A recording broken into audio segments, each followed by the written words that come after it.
lovely, sunny, but cool and dry morning here at the Chang International Circuit in Buriram, Thailand. You join us for the second day of round two of the FIM Asia Road Racing Championship. Now what's happening today? Today we'll be qualifying throughout the morning up until about noon, and then we will have race one later on in the afternoon. Yesterday was an interesting day for all the categories. We're going to see a lot of names, including replacement riders, rising to the top. We saw in the AP250s especially, Hiroki Ono running at the front. Irfan Adianshaw was another star performer. In the 600s, we're expecting Anupap to come strong, but let's not forget, we've got Helmi Asuman as well as Kasman Daniel also looking for some glory, as well as another local, Tanat Long Pliao. He'll be looking to try and carry on his momentum from Sepang. In the ASB 1000s, it's going to be interesting. Qualifying this time, of course, we have the Dunlop Sport Max Award. That's ₦1,000,000 for the rider that breaks a record. Current record holder is Nakarin Atira Puvapat. Last round, we had Hafiz Sharin smashing the lap record. So can he do it again, or will it be someone else this time? Because we saw Zakwan Zaidi dominating most of the sessions. And it was only in practice 3 where things started shifting about. And a very young Rocco Sessler started contesting for top times. He finished up in second overall for timings. So let's see what's going to happen in this morning session. It should be dry for now. It's a very lovely morning here at the Chang International Circuit. The bikes are headed out on track now for the first qualifying session for the Underbone 150s.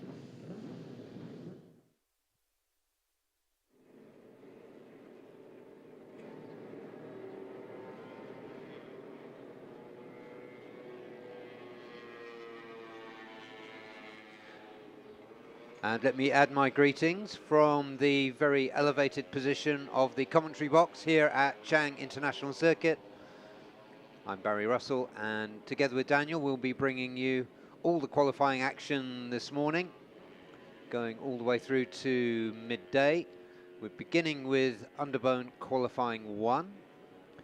Then we'll, of course, go on to Underbone qualifying 2. Then we have split qualifying for the TVS Asia One-Make Championship. And then we go into the 250s, the 600s. We'll come back for Underbone Super Pole, and we'll finish qualifying off with the ASB 1000s. And as Daniel said, big money up for grabs for anybody breaking Nakarin's lap record, including Nakarin himself. But more of that later. We start with Underbone qualifying 1. And first thing to say about the list we've got here is that there are some really, really top riders battling to get through to qualifying 2. 10 riders on track, the fastest 2 will go through to qualifying 2.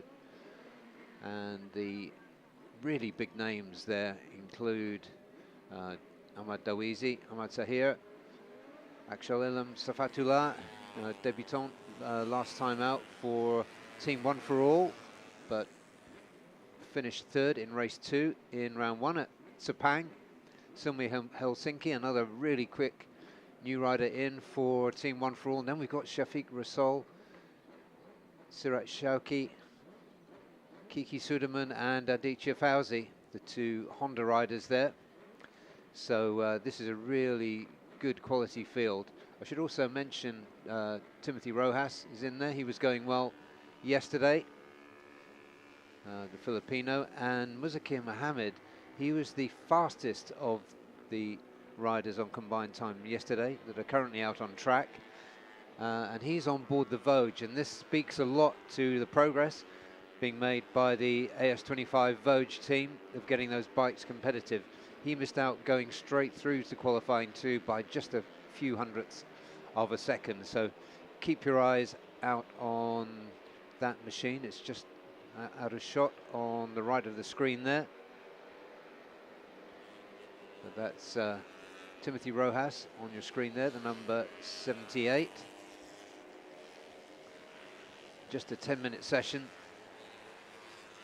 Some of the riders, I think all the riders are out on track now.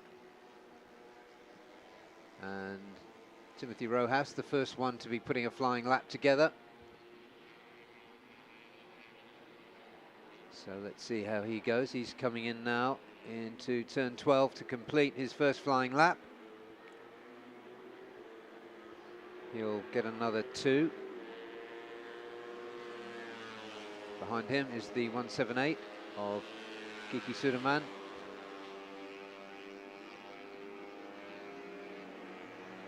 there we have Silmi Helsinki and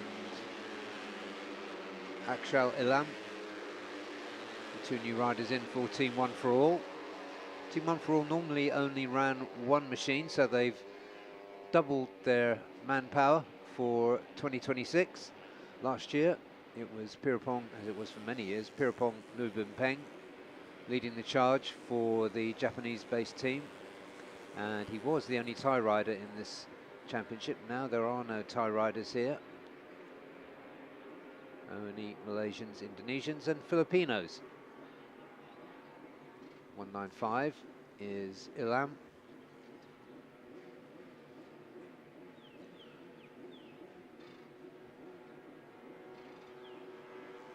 Okay, so these riders running together, they'll be hoping to get a slipstream. At the front there is one of the Vosges machines. So we'll keep our eyes on that. Shafiq Rasool making a move there, going quickly through sector 1.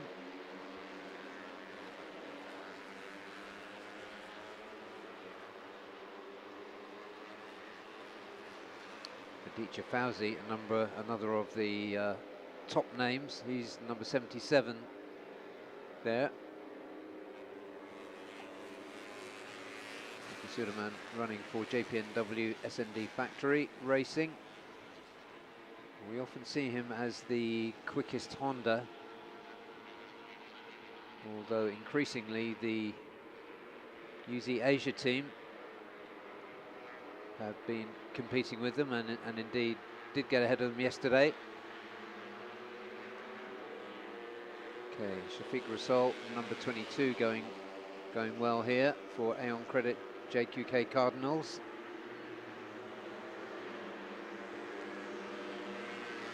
Yeah, Shafiq Rasool does go to the top. We have just 1.5 minutes now to the checkered flag. These riders go through turn 1 and on the long haul uphill through the turn 2 kink up to, there's the turn 2 kink. They're just riding over the curb there and under braking for turn 3. Turn 3, one of the crucial corners on this Chang International Circuit. The two Vosges machines are at the back in that kind of powdery blue and pink livery. Aditya Fauzi on the move. He's done the fastest sector 1. Aditya, the number 77. There they go through turn 4. Just about flat out for these machines. The Underbones reach around 160 kilometers per hour at the fastest point on this circuit. 150cc singles, one of the Vosges there going very wide, but not onto the green, so that lap won't be cancelled.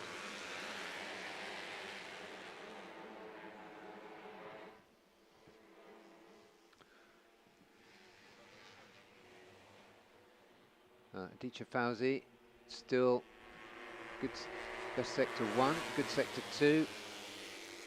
So he's going to push himself up the order. So far, it's Shafiq Rasool and Silmi Helsinki who provisionally positioned to go into qualifying 2. Checkered flag is out now, so that is the last time around for this group. Shafiq Rasool goes through, and Darwisi, Silmi Helsinki gets pushed out. Muzakir Mohammed, again the Vosges performing really well, but it was a 203.756. That will put Shafiq Rasool through to qualifying 2. So good work by the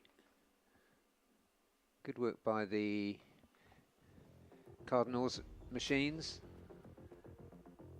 So they go 203.756. That puts Shafiq Rasool through to qualifying 2.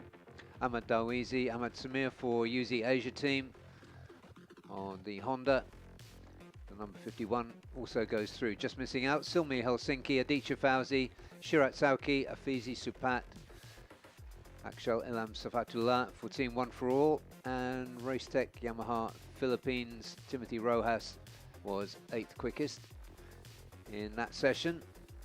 And the final two, Kiki Sudirman Manarang for JPNW SND Factory, and Muzakir Mohammed, 10th quickest. So, we're going to take a very short break. We'll leave you with some slow-mo images from that session, and we'll be back in less than 10 minutes with qualifying 2. So, stay with us. We're at a bright, sunny, and surprisingly cool Chang International Circuit. Stay with us.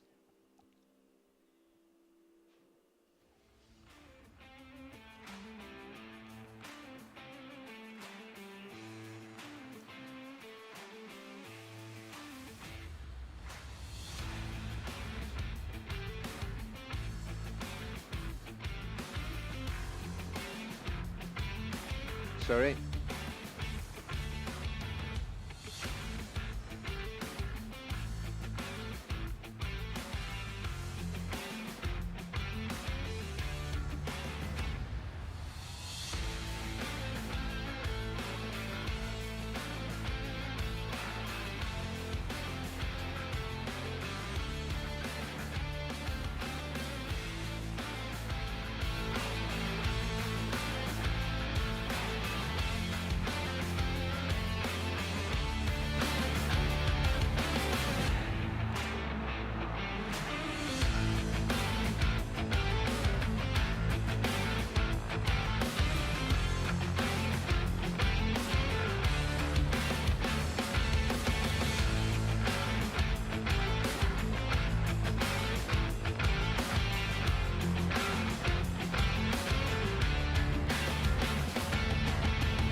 Underbone just back in pit lane. Nazrul Izzat, the only one heading out alone. So interesting choice. It's going to be pretty much a one shot here, almost like Super Pole, because there are less than 5 minutes to the checkered flag now. These are 2 minute and a little bit laps. We saw 2:03 in first qualifying session. We're unlikely, given the track time, to see anything quicker than a 2:02 in this qualifying session. But the name of the game here, there are 14 riders on track, including the 2 that came through from qualifying 1. The objective is to be one of the quickest 10 and therefore go through to the Super Pole shootout, which will come later this morning after Supersport 600 qualifying. So this is important, but it won't mean a whole lot for grid positions. There's the Cardinals machine of Ahmad Fajrul Sham, the veteran rider.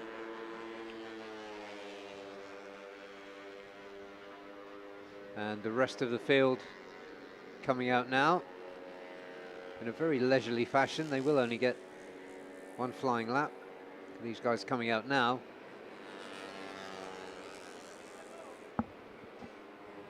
Okay, there goes Fajrul. Hasni just went out of shot on your screen there.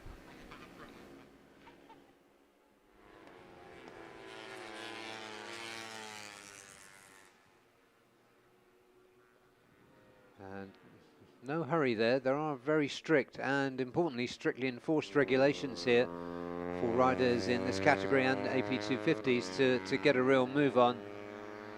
There goes Nazrul. He's getting a move on now. Fajrul, the only one on a flying lap currently, apart from Nazrul. So let's watch the sector times for Nazrul as he heads up towards turn 3. It's a long haul up on these machines, hitting around close to 160 kilometers an hour.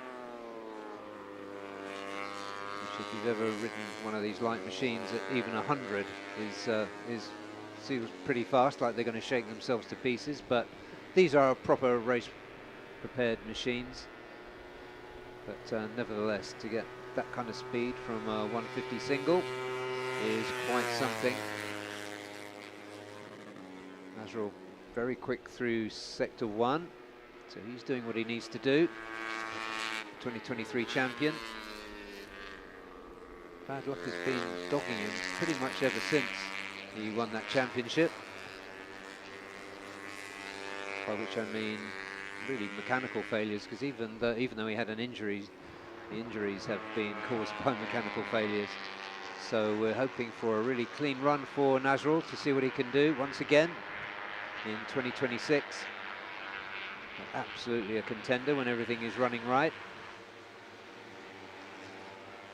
Good sector 2 as well for the Malaysian.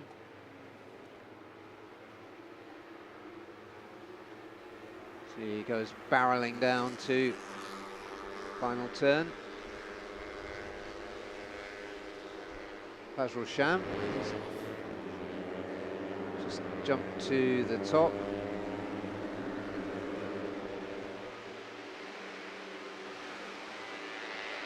So 1 minute remaining. The checkered flag will be out when they come around, so Fajrul's got plenty of time. That was a 2:04.429, which is pretty respectable for the first flying lap. There goes Husney, just inside, and Rendy for 4S1M. 4S1 Evo have 2 riders in this qualifying 2 session, John Emerson and Gito being the other one. And Zia have both their riders out in this session as well, no surprise. 2 race winners so far this season, Gupita and Husney.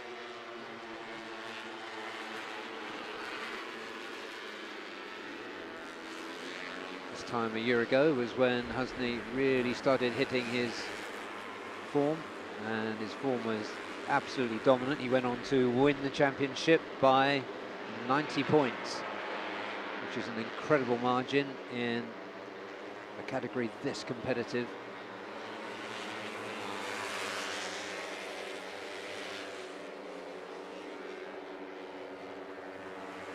So it's Adib having a look there. Sorry, Dawisi having a look there.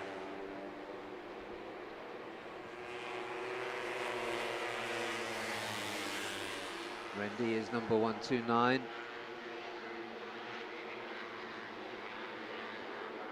I know this is important. This is going to decide who will be in that top 10. All of these riders really should go through based on quality, but who knows? So, Dawisi is the quickest. The next group of riders go, and one of them falls. Oh. So, not quite see who that is. The bike has gone out, but the rider is uninjured. Slight hobble, but oh, and It's Adib, I think, yeah. At a bar shot. yeah, Didn't set a time even. yeah. So there's another argument for not wasting that 10-minute session when it takes you more than 2 minutes to get round each lap. Yeah, yeah. The mathematics is not that difficult. So it looks like we've got John Emerson and Gito down to, excuse me, Fadli Regani. Let's just have a look here. Number 27 is just at the back of the shot there. Might have clipped a wheel. Clipped Dawisi's wheel there. But he landed okay. Bit of a face plant, but no harm done.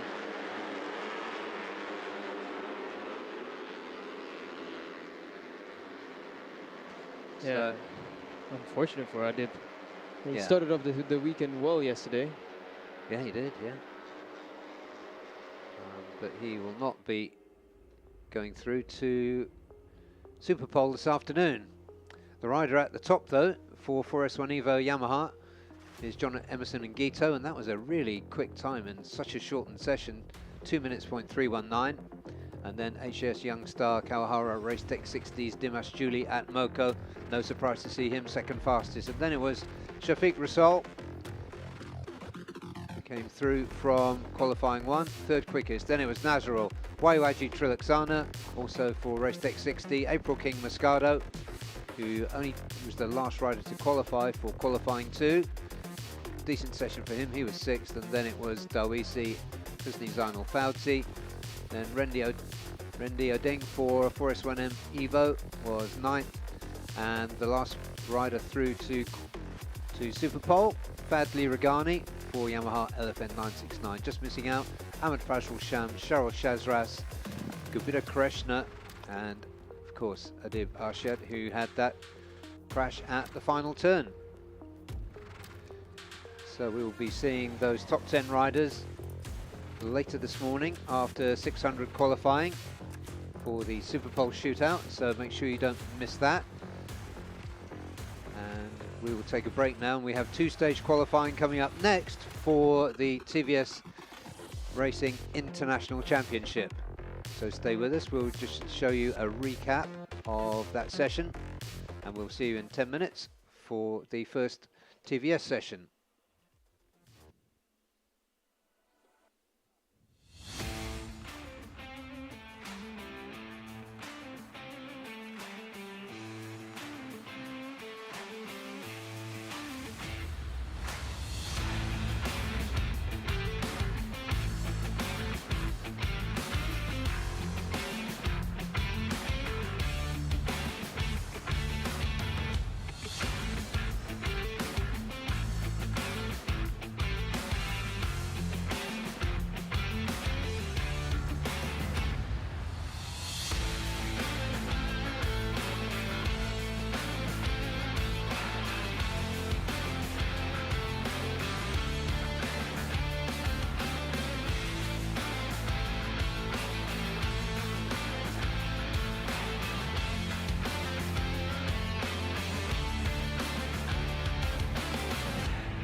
So we're with Salcon from Dunlop. Sal, after Sepang with the added laps, we look like the tires really held up well. What can we expect for Buriram? Actually speaking, I think, to be honest, very good. We're going to have good conditions, cooler than last year, draft level, and we've had no issues from a grip level from any class really. So I think we're going to be all right. Are there any updates to the tires compared to Sepang? Yeah, we bought the new version front over here, similar to what we used in Sepang. So actually, for the first time, we're seeing more riders heading towards the harder front. Thank you so much, Sal. You're welcome.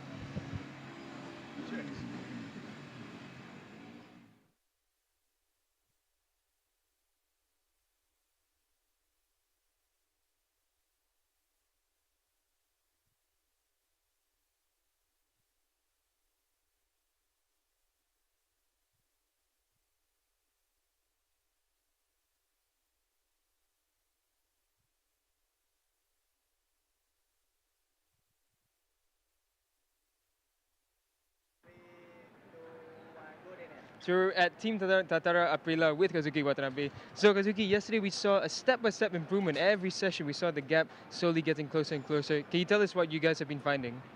Yeah, we try to find a small detail makes the lap time. Of course, we need more for the race, but there's nothing to improve 1 second in one night. So we have to try a small step, but for sure we make it. So yeah, we will continue like this. We know the regulations for this bike, it's a bit difficult to find the extra power now. So is the focus on electronics to try and find a little bit more speed, or is it just more on the handling? Right now we are concentrating in the chassis side. Of course, we make the improvement for the electronic. We communicate with the Aprilia in the Italy engineer. He makes also very good job. We will continue to like this. Yeah. Thank you so much. Good luck for qualifying. Thank you. Thank you.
Welcome back to Chang International Circuit on this Saturday qualifying morning for round 2 of the FIM Asia Road Racing Championship. We've had 2-stage qualifying for Underbone 150s, and now we are doing the same thing in 2 10-minute sessions for the TVS Racing International Championship. This is the first session, so these were the riders who were below the top 8 in combined practice yesterday.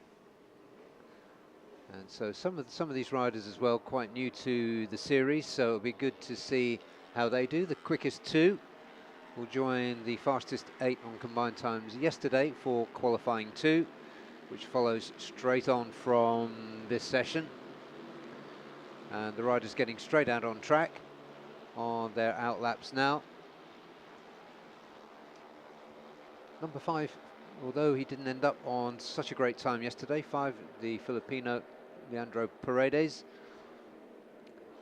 He's been getting quicker and looking more confident on board the TVS Apache this season, notably so this season over last season. Fadil Al-Ghassani was the number 12, just running wide there. Indonesian rider in for the first time in this championship this year. And that also in for the first time, the number 18 is Tosak Nuansai. So a Thai rider into this championship, hoping that his circuit knowledge will help him in this championship, although he hasn't ridden one of these TVS Apaches before. He got a good exit from turn 12. And the number 12 there is Fadil Al-Ghassani. Front of the group is Pedrinho Matos, who surprised everybody with front row. Or Daniel, was it pole position? Pole position in Sepang, but didn't put the race together. Didn't finish the race, unfortunately, so we wait to see how he does. He wasn't in the fastest 8 yesterday, so let's see how he goes, how he gets used to this 4.5 kilometre Chang International Circuit.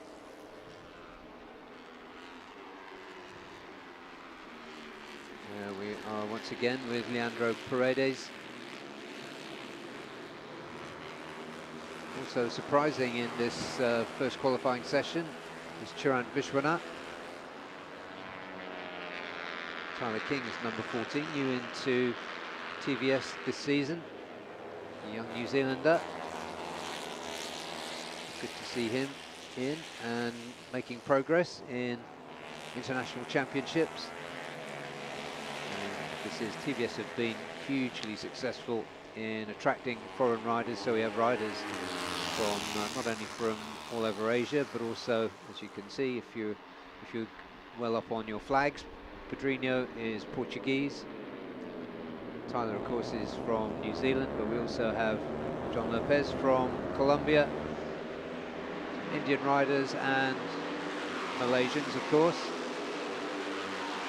This is a truly colourful and international series. Bike's constantly being tweaked and updated. As we heard from Sal just now, the conditions here this morning, bright, sunny, cool, still not 30 degrees here. Yeah, we got good dry weather for the qualifying sessions. It's truly what we want to see. See some proper lap times being set.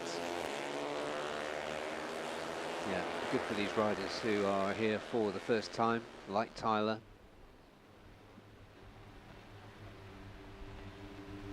Nicky Rifke also in this group, he's running number 7. He made a good start to the season. He looked quick in Sepang. Nicky running in 7th, and he did decently in the practice sessions, but just needs to find a little bit more. Yeah, about half this short session remaining means about 4.5 minutes. Junior's done a 1:51.9. Best time yesterday was a 1:50.8. So he's quickly got within 1 second of yesterday's best time, underscoring his progress and also the ideal conditions here.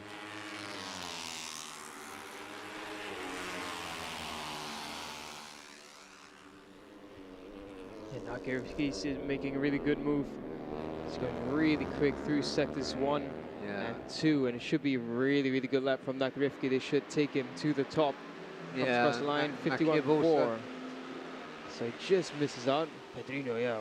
Sorry, Daniel, the noise was so high, I spoke over you, then I do apologise. That's all right. Yeah, I was just saying Nakib Rifki also going well, and yeah, so they are first and second now.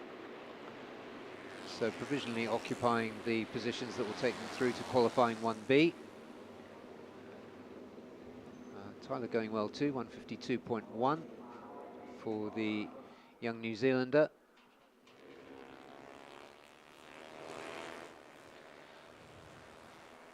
Let's see, that was a slow sector 1 for Pedrino, so he's not going to improve that time on this lap. He will get another one after this one though.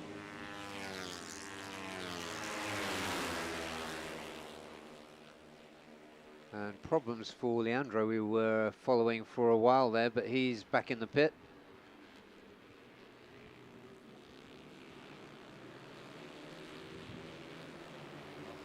But Pedrino and Nakib got a little margin at the top there, about half a second.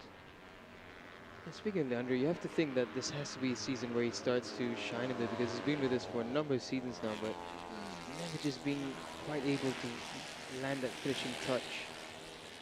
Yeah, hopefully he will.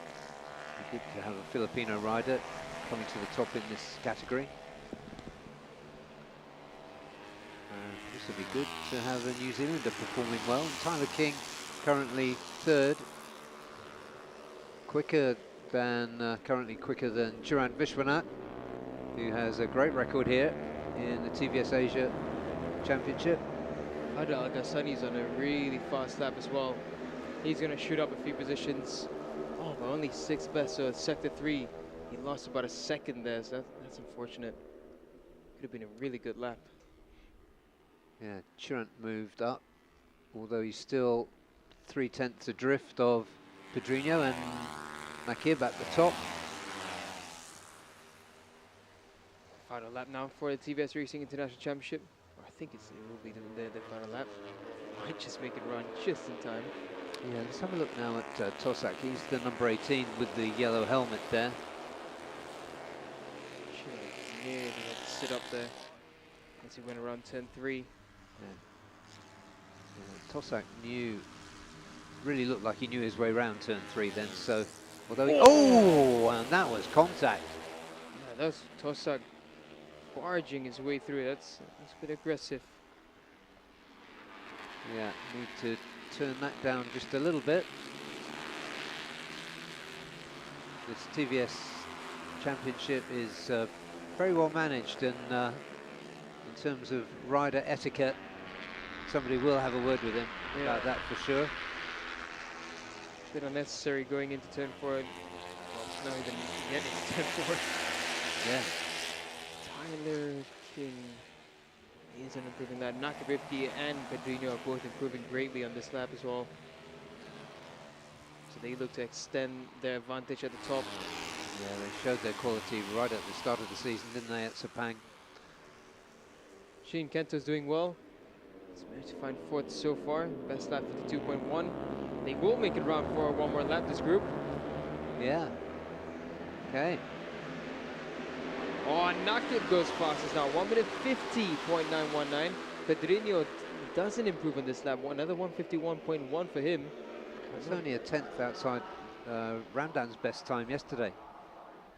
Again, great conditions here, but to do that in just a handful of flying laps is impressive. So Nakib definitely enjoys riding these TVS Apaches. Yeah, he's backed up from this. I think he feels that's job done, which I feel it's a bit early to call. I think should have pushed on for another lap. Unless, did they take the checker flag? It looked like No, they didn't. no, they didn't. Yeah, Either way, no one's improving through sector 1. Oh, well, okay. Well, what we saw. Oh well. Anyway, Nakib Rifki, he was the quickest, and he will go through to qualifying 1B together with Pedrinho Matos. They were first and second fastest, and missing out by about 0.2 of a second was Fadil Al-Ghassani, then Jinkento Turner. Chiran Vishwanath was fifth. Tosak Nuansai, who announced himself in no uncertain fashion, and then it was all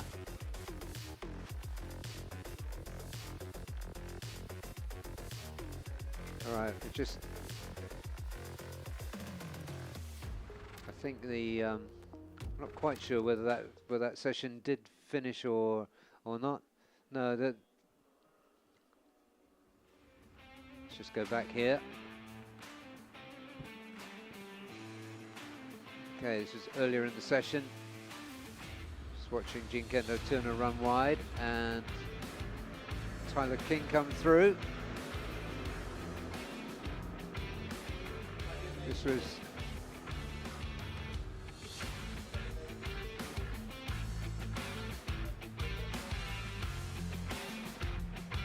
okay, so there's been some adjustment on the timing screen. We'll pull it all together in a moment. There was an infraction, no doubt track limits by Nakib last time around.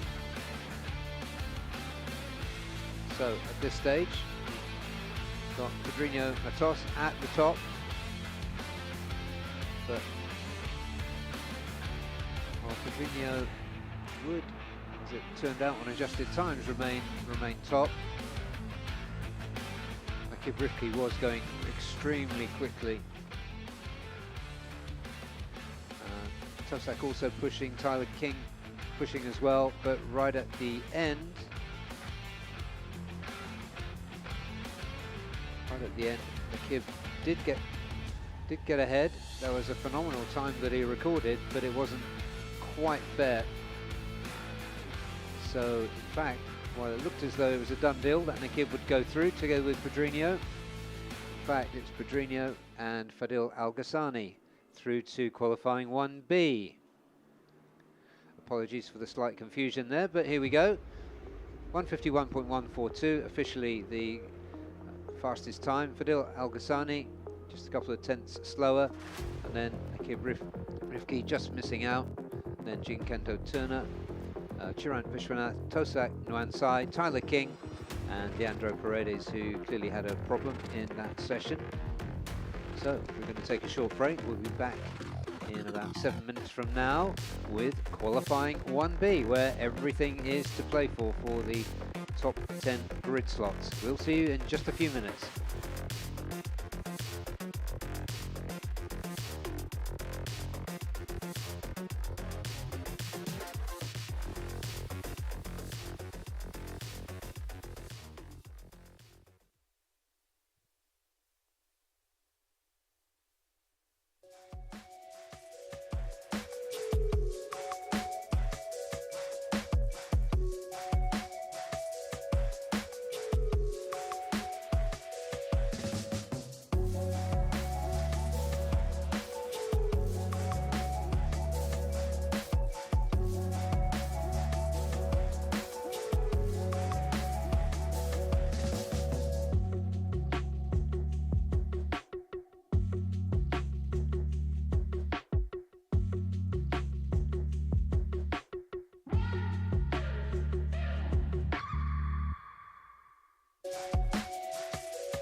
this season, you might notice we have the Pillion Red experience. Now, usually it's Azlan Shah on that bike over there, the Honda Racing Malaysia CBR 1000, but this time round in Buriram at the Chang International Circuit, we've got Ratpak Willarod as well for the Honda Racing Thailand bike doing the Pillion Red experience. Yesterday, one of our very own, Shen, did take the experience with Ratpak, and she enjoyed the experience, and it's something special that we've done for this season, and I think it's something that many can look forward to. And this is an interesting one. So when people sit on the back of the bikes, they're holding around the rider like this. And I must say, if it was me, I'd be really nervous sitting on the back of these bikes, especially with riders in the quality of Azlan and Ratpak, who will give it the beans. So that's another interesting thing happening for this season, all the way throughout the 6 rounds that we will have. We'll show you more content on this in the future.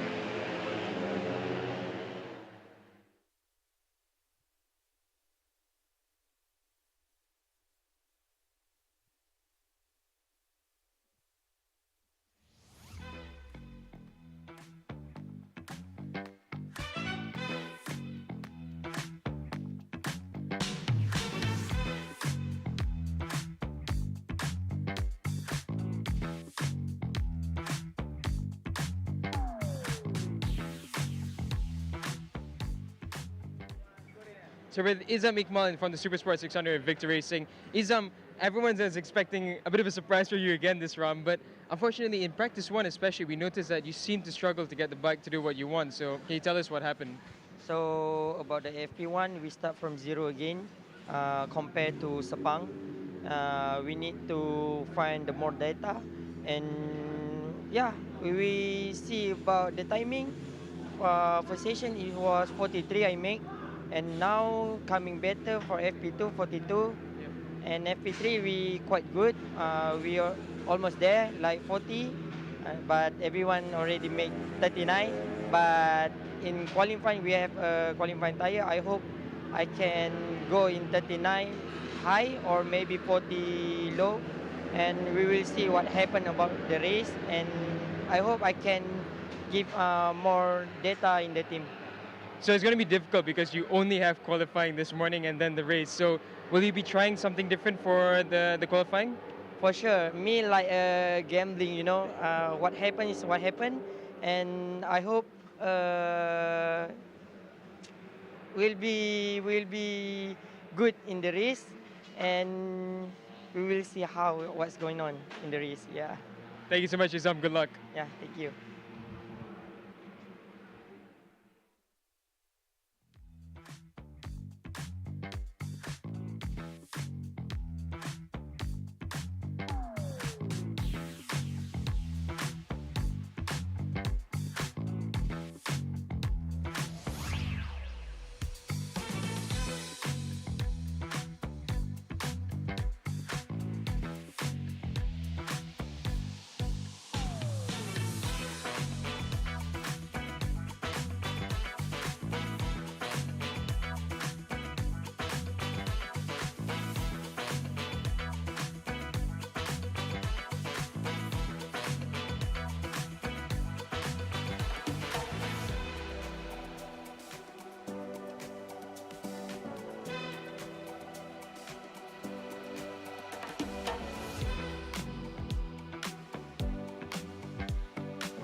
We are back at Chang International Circuit, and this is the second qualifying session for TVS Racing International Championship. And no surprise that on combined times yesterday, the fastest two riders were Ramdan Rosley and Sartak Shavan. Those two gentlemen swapped wins and second places in round 1 at Sepang. So come in as joint championship leaders. And Luis Miguel, who is really going well in this TVS Racing Championship, was third quickest. And then some of the young guns coming in more recently were impressive. No less than Oratowi Piri, the young South African, who was fourth quickest on combined times, and they were very close as well, Daniel. Just 0.3, 0.2 of a second covering the top 5. So yeah, it's really competitive, and good work from Oratowi and the other promising newcomer, John Lopez, the Colombian. So, as we often said, riders from all over the world coming to this championship as we watch this group exit turn 4 and go into the flowing section of the track that starts with turn 5 and goes straight into turn 6. Long time on the left side of the tyre. Yeah, this field is so strong and competitive now. We can expect a large group battling for every single round, and it comes down to track knowledge and just a bit of extra will and skill when it comes to the battle in this class now. And especially Oratowi. I find him really, really impressive into this season. He's really found himself strong, and to adapt this quickly to the TVS bike is super impressive. Yeah, it really is. There he is, the number 10. Number 10, black helmet, so it makes him relatively easy to pick out. 17 years old from Johannesburg. I think Oratowi will be pumped as well after his fellow countryman Darren Binder scored a victory last week in the American Superbike Championship. Yeah, and if you look at Oratowi's Instagram, he's got like meetings with Brad Binder as well, on Zoom and stuff. It was his dad that brought him into racing. His dad was a keen kind of track day enthusiast. Long story short is that Oratowi started racing at the age of 4 or 5. And going very well, one of the very quickest riders in the South African National Championship in the 600 category. Yeah, champion last season in that class. But he did say he'd be missing a round or 2 this season, so it's going to be a bit difficult to defend that. But he's done a fantastic job for such a young talent. And there's been quite a number of South Africans coming up through the ranks, and you'd have to imagine Oratowi now, one of the biggest prospects. Yeah. Ooh, is that Sartak? Sartak's gone down. Yeah. That's it, the last turn. So it's a little bit of a shocker for the contender. Sartak absolutely dead set on winning the championship. I think that's qualified downside. That's a long way down before he reaches a TVS paddock. Yeah. Can't get the bike started and only 4 minutes left. So bad news, he's given himself some work to do this afternoon. No time recorded for the Indian Joint Championship leader. Well, a good thing for Sartak. Worst case scenario, he starts P8. Not too far back. We do expect a pretty large group at the front. Well, it'll be a good watch. 50.2 is fast. It's 0.6 faster than we were yesterday. Yeah, and more than a second quicker than none other than John Lopez, who is currently provisionally on the front row. Oratowi has some work to do, currently on a 151.9.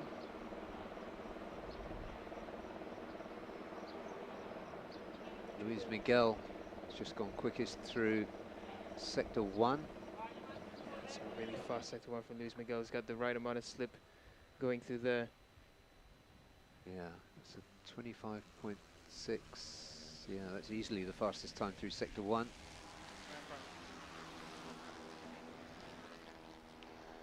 Into Sherwin corner they go now. And at the front is Pedrinho. On the inside is Oratowi Piri, who's also improving through Sector 1. Into Sector 2 now they come around to complete it. Around turns 5, 6, and 7. Nice flowy region, which is really feels good on the TVS going through this. It's planted, stiff chassis. Luis again improving to sector 2. This should be a good one. It'll be in the 1-minute 50s for Luis Miguel. Yeah, he's clambering his way up towards a front row start.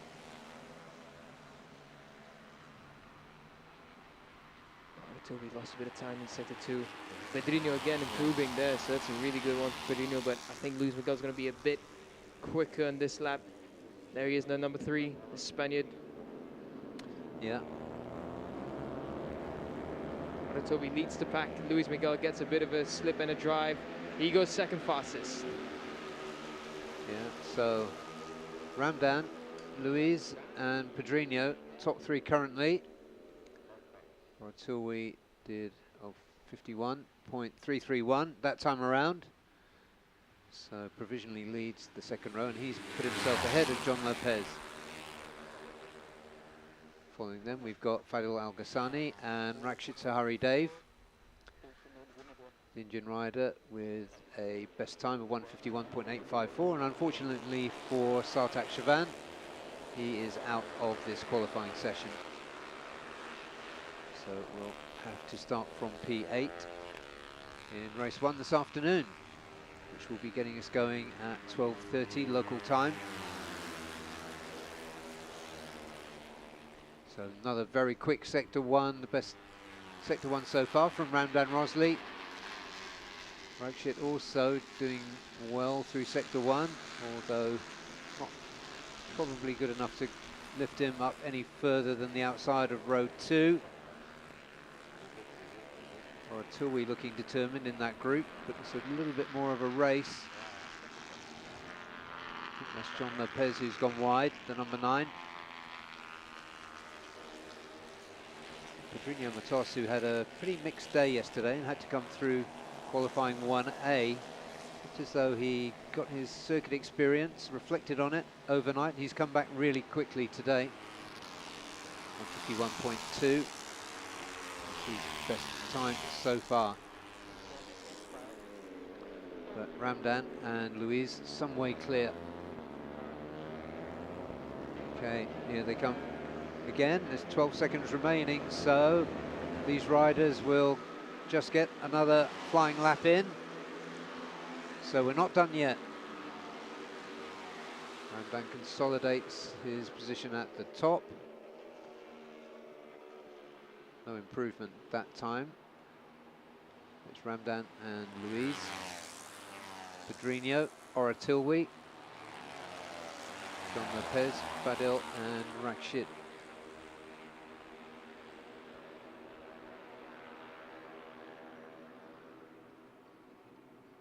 Number 3 is Luis Miguel. On the podium once again in this category in round 1. Podiumed here as well last year in both outings. Sorry, both rounds here, including race 1 in round 1. He was 3rd. In race 1 in round 6, he was 2nd in round 1 in race 1 and 3rd in race 2. So he's got some impressive form here.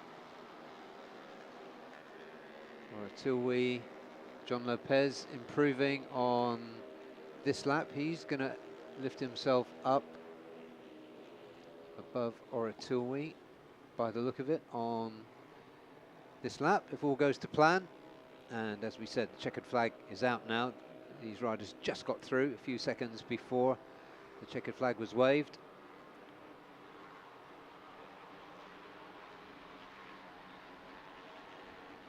So, at the front there, Luis Miguel. Ramdan going through for the last time. Ramdan was very quick through sector 2 that time. Doesn't improve though, not that he needed to. So, Ramdan Rosley, Luis Miguel and John Lopez will be our front row starters this afternoon. There, 150.262 was Ramdan's time. And then it was Luis Miguel. Quick every time out, 150.441 for the young Spaniard. And then it was the Colombian, John Lopez, who was third quickest, also in the 150s.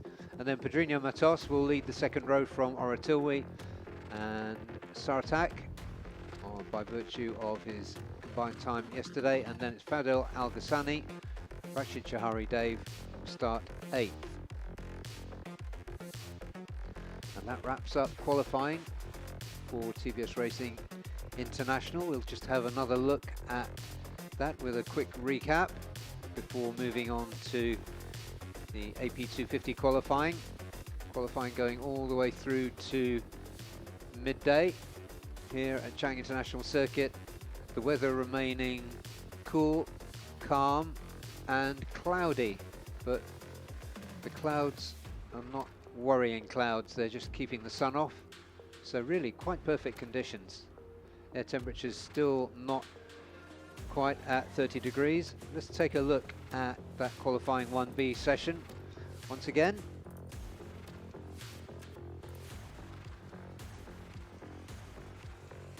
And we'll also be hearing from Ramdan Rosley shortly after that. Okay, so the riders got straight out of pit lane and down to business in this TVS Racing International Championship. And showing fast very early on was the number 1, Ramdan Rosley. Oratilwe, who his second visit to Chang International Circuit on the TVS Apache. He came in as a wild card in the final round of 2025.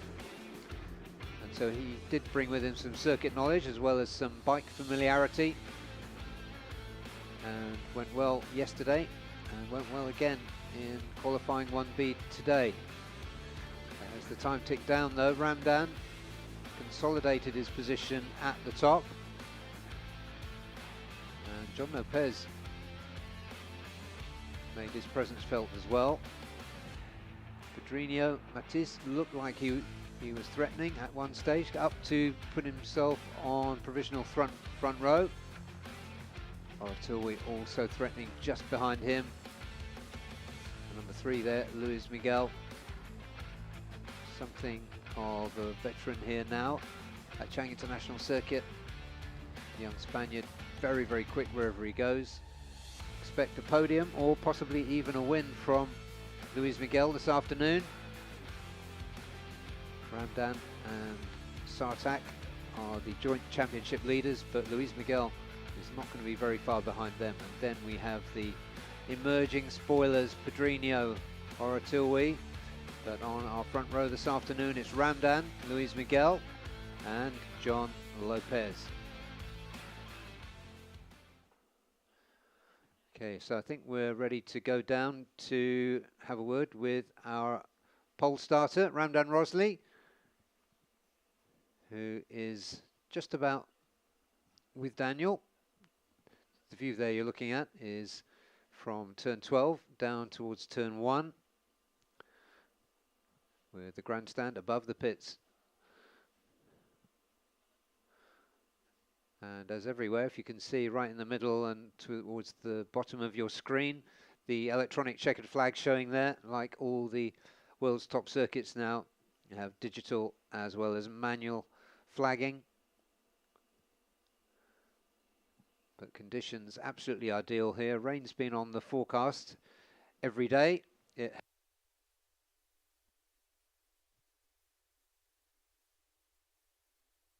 And looks like it's holding off now. Let's go to Daniel and Ramdan.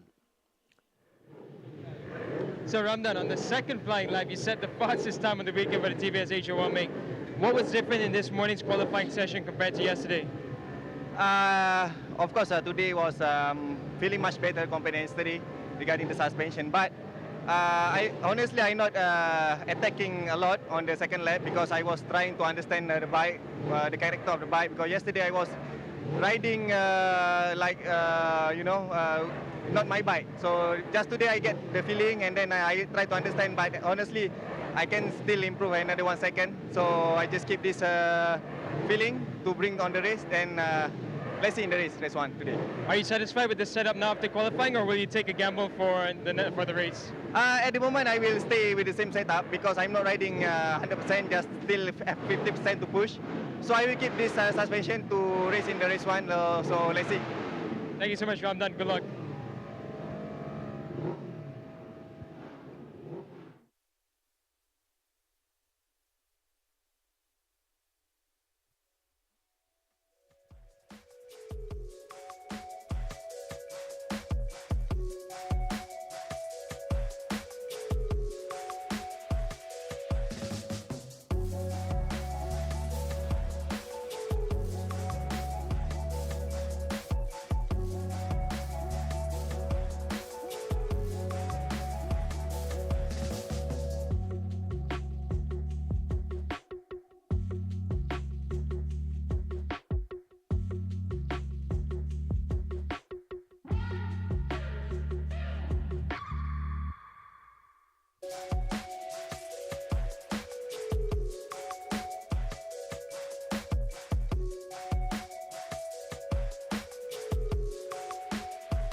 Welcome back, everyone. We are on track with the AP 250 qualifying session. This is a straight 30-minute session to determine the starting positions for race 1 this afternoon.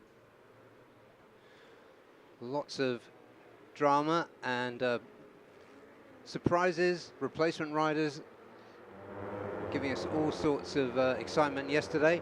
None more so than the rider on your screen there, the number 76 for Honda Racing Vietnam, Hiroki Ono, known to ARRC fans as a 2-times TVS champion. And of course, he's also won a hatful of awards at home in Japan, 5 times J3 category champion, and really one of the world's most distinguished light motorcycle racers. Another replacement rider who set things alight yesterday was Irfan Ardiansha, the number 16, who's making a return as a replacement to Astra Honda. So Irfan Ardiansha was 4th quickest yesterday, and the other replacement rider, haven't seen yet, but if you see green on your screen, there's a 50% chance it will be Andy Fadley, and he was the other. And at one point, those 3 replacement riders locked out the top 3 places. I think it was in qualifying, in practice 3 yesterday. Number 222 for LFN, Fahmi Bassam, who's showing at the top of the timing screen currently. He had a pretty rotten day yesterday, so has found something overnight, as we just stay there with the handful, which is Hiroki Ono. His margin yesterday was 0.4 over championship leader and double race winner in round 1 at Sepang, Kridipat Cancun.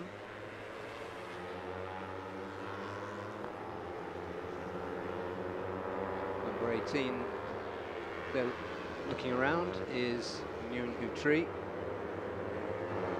the only Vietnamese rider out this weekend.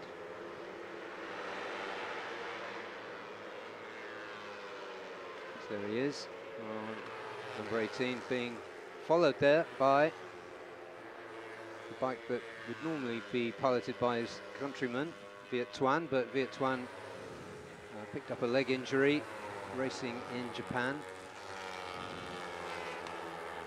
So Hiroki Ono announces himself to the world of AP 250 racing. But Daniel's joined me once again. The replacement riders yesterday gave us all kinds of fun. Yeah, indeed. In practice 3, they locked out the top 3 timings, and it's so impressive. I think we can expect, as always, big things from the likes of Irfan Ardiansha and Hiroki Ono. With Hiroki, you give him any bike, and he'll be competitive in the 250s.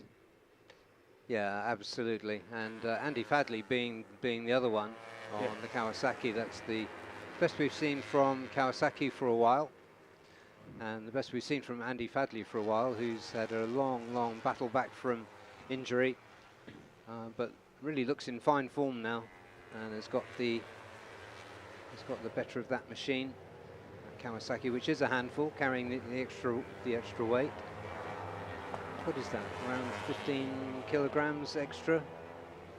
Close to around 20 actually, 25 kilos, because the stock weight's about 188, I believe, compared to the CBR 250s and all, they're about 160-ish. So it's an extra 10% weight to haul up, especially here at Chang International with the braking for turns 1, turn 3, and especially, of course, for turn 12.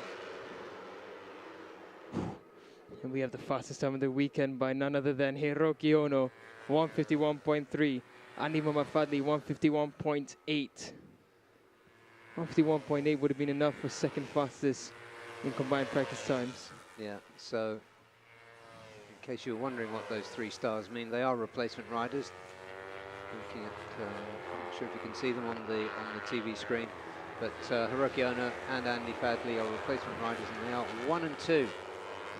Fernandi Anscher, the other disruptor from yesterday, currently down in 13th. Gatlang's made a big step forward as well. 151.947. He's going faster through sector 1, and so is Andy Mama Fadley. So the pair of them looking to improve their times. Yesterday, Galang Hendra was a bit of a question mark for him. He didn't manage any times in the lower 152s. The best was in practice 3, 152.988. Now he's gone a whole second quicker and going even faster now. Yeah, and the other thing to mention is that our championship leader, Kritapat, by virtue of the lead that he stretched out from that, with that double win in Sepang, is running with a rev cut. Yep, 200 RPMs gone from his total RPM allowance. So he's gonna feel that a little bit. He'll have to start figuring out how to map that bike in a way that still gives him a similar feeling through the turns, especially the flowy bits in sector 2 and 3. That's where you're gonna really feel the difference. Yeah, but to get those away wins, if we can call them that, at Sepang was one impressive start to the season. Kritapat's gone with a 151.864, so he goes second now. Galang Hendra lost a lot of time in sector 2 and sector 3. Andy Fadley as well. There is Andy Fadley, number 108 on the Kawasaki. He's not on his own. For a second there, it looked like he managed to have a solo run. Well, occupying the inside of the track as they came up to turn 3. His former teammate just tipped in ahead of him. That's Aiki Yoshi. The two of them did form quite a team aboard Kawasaki's for a few seasons. Andy Fadley winning 2 championships, although that was on the twin-cylinder machine, and now he's on the 4-cylinder Screamer.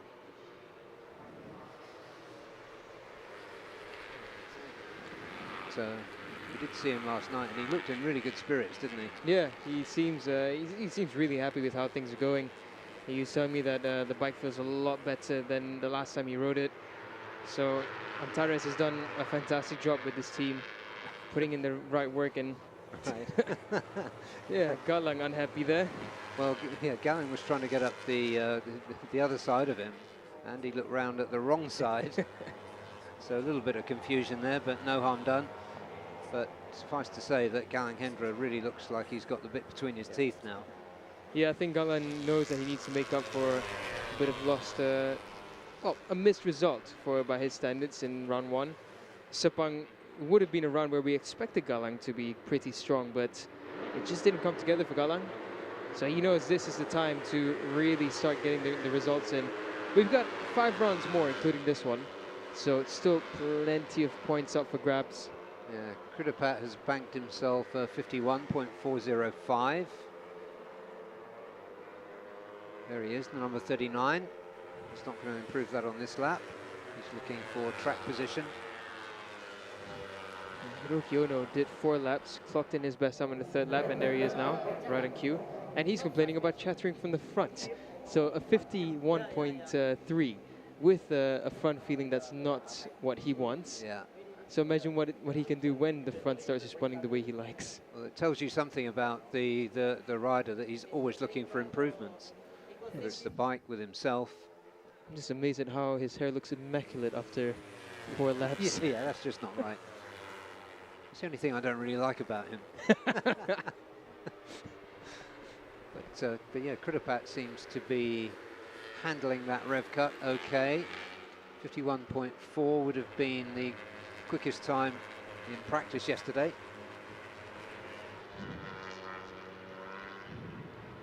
As of right now, Patragon, who came decently strong into the 3rd session yesterday, currently in 12th, so not too bad. 52.6 is his personal best this weekend for the young Patragon. He's a young talent on the rise for Honda Thailand, and I think the first couple of runs is really just him adjusting. It's good that he has the Changi International Circuit to get some mileage in. The Changi getting close to contact there. But yeah, so it's good for Patragon that we do come to Buriram now. just allowing him to ride the bike at a track that he's familiar with, which will allow him to really start to make more improvements as the season goes along. True, and as the number 37, Aikiyoshi, goes through just ahead of this group, number 1, 2, 3 is the former double champion, another former double champion, Reza Danica Arens, and he has got Irfan Ardiansha, who looks reborn aboard that Astra Honda. Yeah, he's been with the NWN outfit for quite a number of seasons, back in the Mandalika series and in the Malaysian Superbike series. He's been doing plenty of racing, just not with the factory Honda outfit, and good to see him back in ARC now with the AP250 class with Astra Honda. Yeah, Irfan looks behind him to see Gao Jiang aboard the Victor Racing Yamaha, looking for a tow, and getting amongst them now also is the number 24 for Team One for All. That's Pirapong. Pirapong who we've been paying, of course, won the final race of the season in the Underbone 150 category. Has stepped up to 250s, which I think is a really smart move by the Japan-based Team One for All. And he's shown really well right from the off at Sepang, and he's looking really good here at Chang International. Currently down the order a little way, but likely to pick himself up from P14, 152.6. Best time so far in this session. Best time yesterday, 152.2. 152.2 would put him on the third row, just about.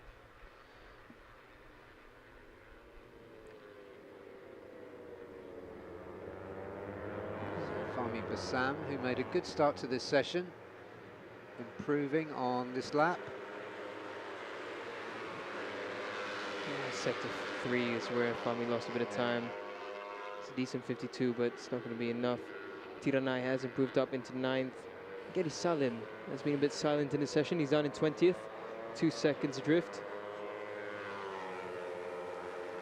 Yeah, there is Andy Fadley taking a look around. Another rider with perfect hair after a solid 15 minutes on track. It's ridiculous. Yeah, we're not jealous. Irfan Ardiansha now making a big improvement in Sector 1. Batra gone as well. Decent Sector 1 timing for him. So this group is pretty quick now, coming up through turn 4. Leading the way is Reza Danica. On this lap, Reza hasn't really found much improvements through Sector 1. So there are a lot of riders behind him getting a nice tow, as long as they don't start bumping each other around in Sector 2. So let's see, on the hot lap is Irfan Ardiansha, Batra gone, Al-Diaz and Getty Salim as well, finding improvements. In Sector 2 again, is just too big of a group. Started pushing each other around after they get the slipstreams. That doesn't help when you're going through a flowy section. Yeah, Patragon just trying to get clear of the bumping and boring behind him. This is a big group, 30 starters in this AP250 category, the busiest of the 5 that we have here in the FIM Asia Road Racing Championship. There goes Patragon, he's got Irfan slotting in behind him.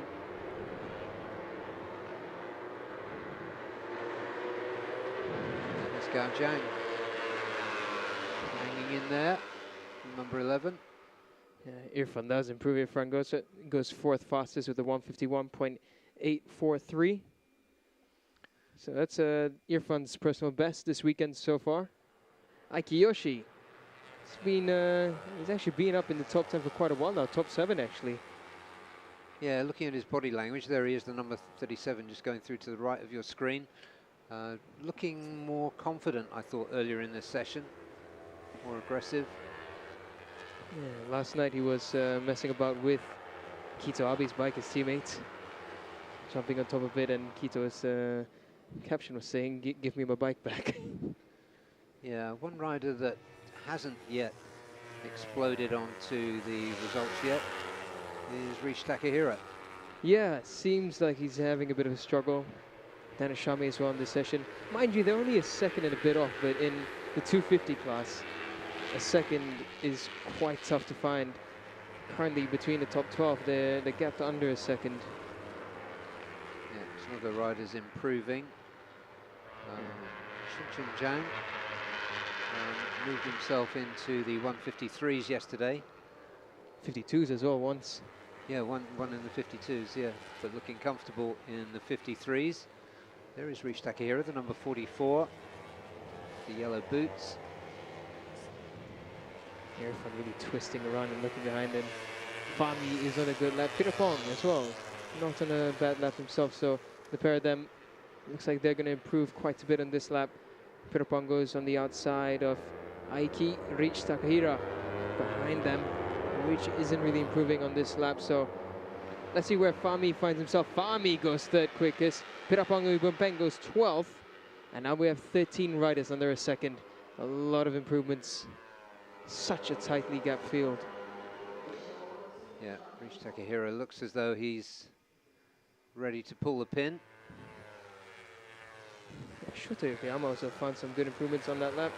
He goes 153.466 in 21st. So for Shota, that's a decent improvement. He's finally down into the 153s, stuck in the mid 154s yesterday. Yeah, and with 10 minutes remaining, Daniel Sharmi, another rider, a little bit adrift on the Uma machine. After yesterday, you'd expect him to be well in the mix at the top, but something's not gone quite right. Yeah, practice 3 wasn't so good for him. There's a hand up there. Couldn't quite see who that was. Yeah, I was about to say, meanwhile, Hiroki Ono and Kritapat have been sitting in pit lane for quite a while.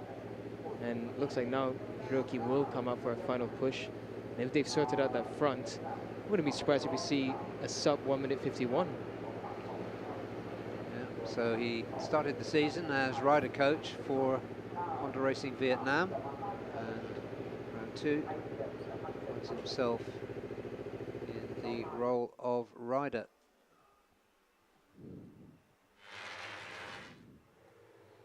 Zaiki Yoshi. It looks like this group might try to stay up, but they've been up for quite a while now. Patrogon has done 10 laps, the young Thai. Yeah, Rish Takahira, if he keeps it together for the final sector, he's going to move himself up the order. There he is at the front, number 44 of that group, just ahead of Aiki Yoshi. 2 Japanese riders.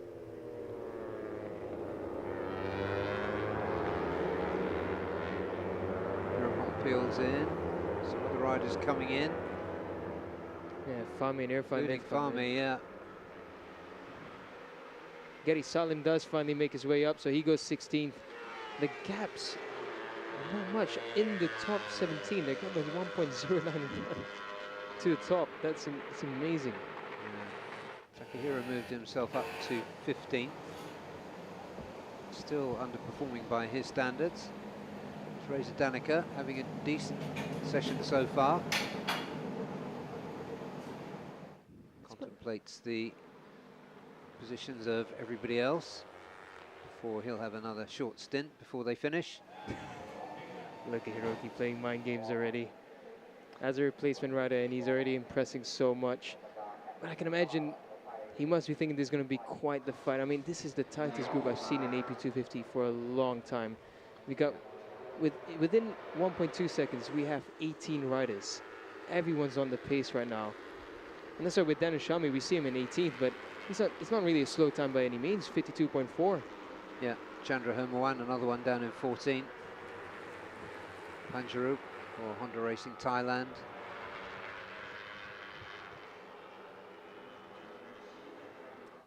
Top quality field.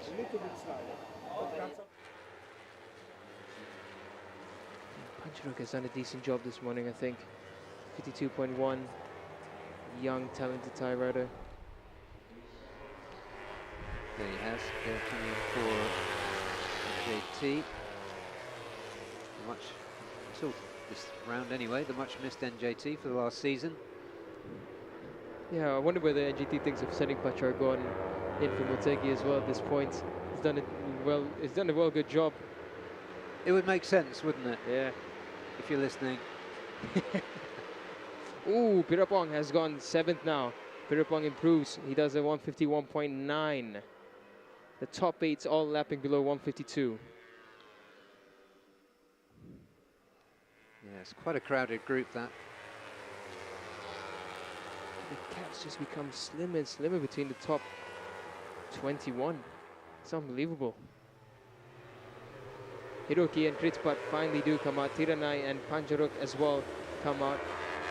Panjaruk on the race in Thailand will be looking to try and find just a little bit more. I mean, if Panjaruk finds 210s for Honda Race in Thailand, that will straight away put him up into 9th.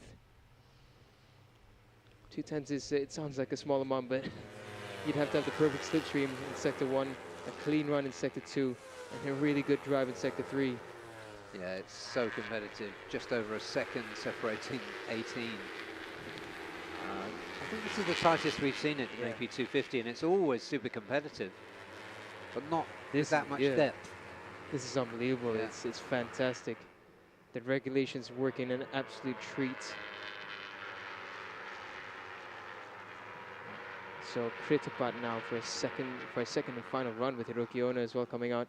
Kritapat with that RPM cut, 200 RPMs down. Top speed wise, you can see the significance actually. Kritapat only measuring 191 kilometers per hour.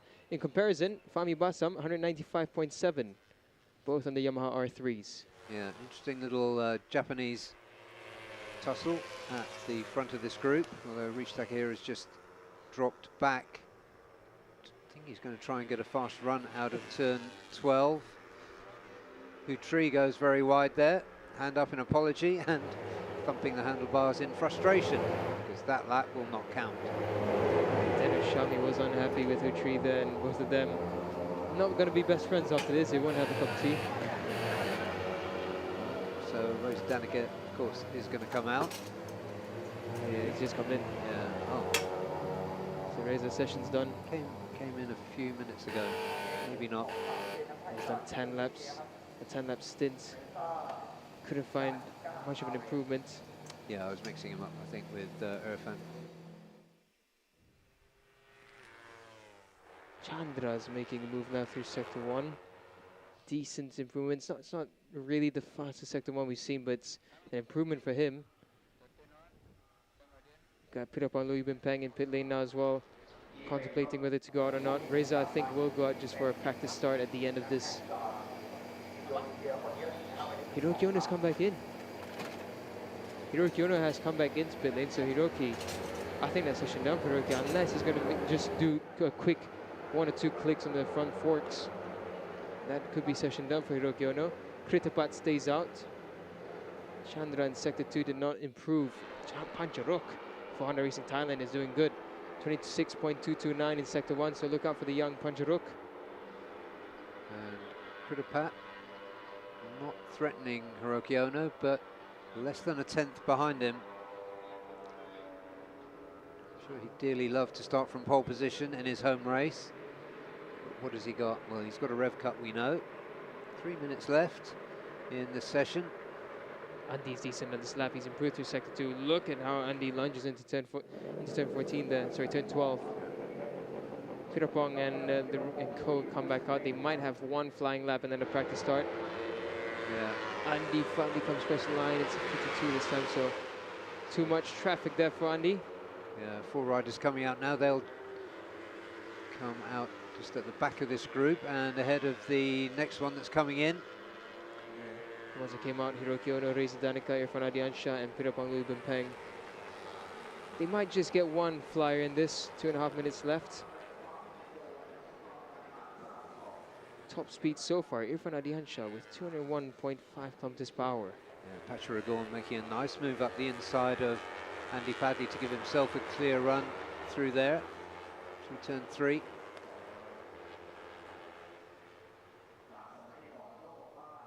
As of right now, I'm amazed that Irfan Adiansha has the best top speed. He must have had the perfect exit and the perfect slipstream, because he's tall for these 250 machines. Improving on this lap, Chandra Hermawan. That's a much better first sector for Chandra and Fadil Mushavi. 2 Indonesians trying to find some improvements. Shota Yokiyama as well doing his personal best Sector 1. But there's a lot of traffic in this group. It's going to be so hard. Through Sector 1, it's relatively easy to find the improvements, but in Sector 2 is where it's going to really matter. Oh, and down goes one of the Hondas. Oh, that's Pacharagon. And then Patrick down on the NJT machine. Oh, Patrick. Crestfallen, but I think not injured. So Patrick's session ends. There's a replay of what happened. Got a slow-mo shot. Oh, Patrick got bumped out by Chandra. Yeah. You can see the glare he gave Chandra as well. Yeah, the stewards will be having a look at that. Yeah, he couldn't hold it. Oof. Oh, that's going to sting. He did quite well to minimize the effect of that fall, but that's a bad one. Yeah. JT are going to be busy that bike, and Patrick went a long way. Kritapat's gone fastest now, 51.109. Hiroki has 1 lap to respond. Amazing job by Kritapat, despite the 200 RPM rev cut. He's done a fantastic job. Yeah, marshals and medics, as ever, on the scene, getting things cleared up. Just 30 seconds to the checkered flag now. So, Hiroki Ono, he's a little slower through first sector than Kritapat. Yeah, but both of them improving their personal laps right now. Panjaruk, Chitriyul Chat as well. And there, yeah, as expected, race direction will be investigating Chandra's incident with Patragon. But right now, we've got a sprint. Gary Salim as well improves at the bottom there, so he'll be looking to try and find a few places up. 3 out of the top 5 are improving in Sector 1. Yeah, Kritapat on course for pole, but let's see what Hiroki Ono can do in the next sector. Oh. Yeah, lost time there. Perhaps not. That was a big ask just to come straight out. Yeah, Kritapat a lot faster through 0.8 of a second quicker through sector 2. But still, the Japanese rider. So it looks like Kritapat has done just enough to secure pole position for the weekend's races. But then again, Panjaruk, yeah. Yeah, he won't be contesting for a pole, but he will potentially move up into the top 3. Let's see what happens now. They go into the last turn. Shincheng Zhang is there. Hiroki Ono is as aggressive as ever. Goes on the inside. Yeah, aggressive, but in a traffic jam. He looks around. He looks around, not entirely happy with what's going on around him. He's not used to being in traffic. He's used to being out at the front, but Kritapat holds that pole position. And Hiroki Ono, the replacement rider, and Fahmi Bassam starts from the front row. That's a good result because Fahmi was not in good shape yesterday. And amazing from Panjaruk right at the end. He's gone up into 4th for Honda Racing Thailand. The young Thai rider, this is really a lot better than what we saw in Sepang. Of course, track knowledge helps him here, but he's young, and this is really such a great start to the weekend. Yeah, not easy to compete at this level, that's for sure. So much quality there. So Kritapat Kankum, he pulled it off late in the session, 151.109, ahead of the lightning fast Hiroki Ono by 0.2 of a second. Then it was Fahmi Bassam for Yamaha LFN HP 969 Indonesia, and then it was Panjaruk Chitriyul Chat for Honda Racing Thailand. Skipping to 9th, Galang Hendra Pratama, he had a pretty decent session, 151.9, and then Aiki Yoshi for SDG. Irfan Haikal, the number 21, was 11th quickest. 12th was Tiranai Tubtim for Yamaha Thailand. Then it was Nguyen Hu Tri for UZ Asia. Daniel Sharmi qualified down in 14th. Patragon, we saw, had that unfortunate late crash that is under investigation. 152.2 is his best time before that happened. And we're only halfway through. Chandra Hermawan also in that investigation. 16th, 17th, down in 17th, reached Takahira. Then it was Gary Salim, and then Fadil Masyavi, another rider who went down in that session. Aldiaz Axel for Yamaha Baf Yamalu. Gao Jiang for Team One for All, 21st. 22nd, Shenchen Jiang, best time for the Chinese rider, 153.4. Shota Yokohama for Aeon Credit. JQK Synergies Cardinals was 23rd, 24th. Jan Junhao, and then Jazil Jarami, the Singaporean rider, did a 154.163. Then Idel Fitri for Victor Racing, and then it was Raiku Hasegawa for Servo Hypersport, racing by 10:10. Then it was Carlson Jacob for SDG. And qualifying 30th is Setu Rajiv for Servo Hypersport Racing by 10:10. That is qualifying done for the AP 250s. We're going to take a short break, and when we come back, it will be another straight 30-minute session to determine grid positions for Supersport 600. We'll take another look at the highlights of that session very shortly, following which Daniel will be talking to our pole position qualifier, Kridapat Kankum.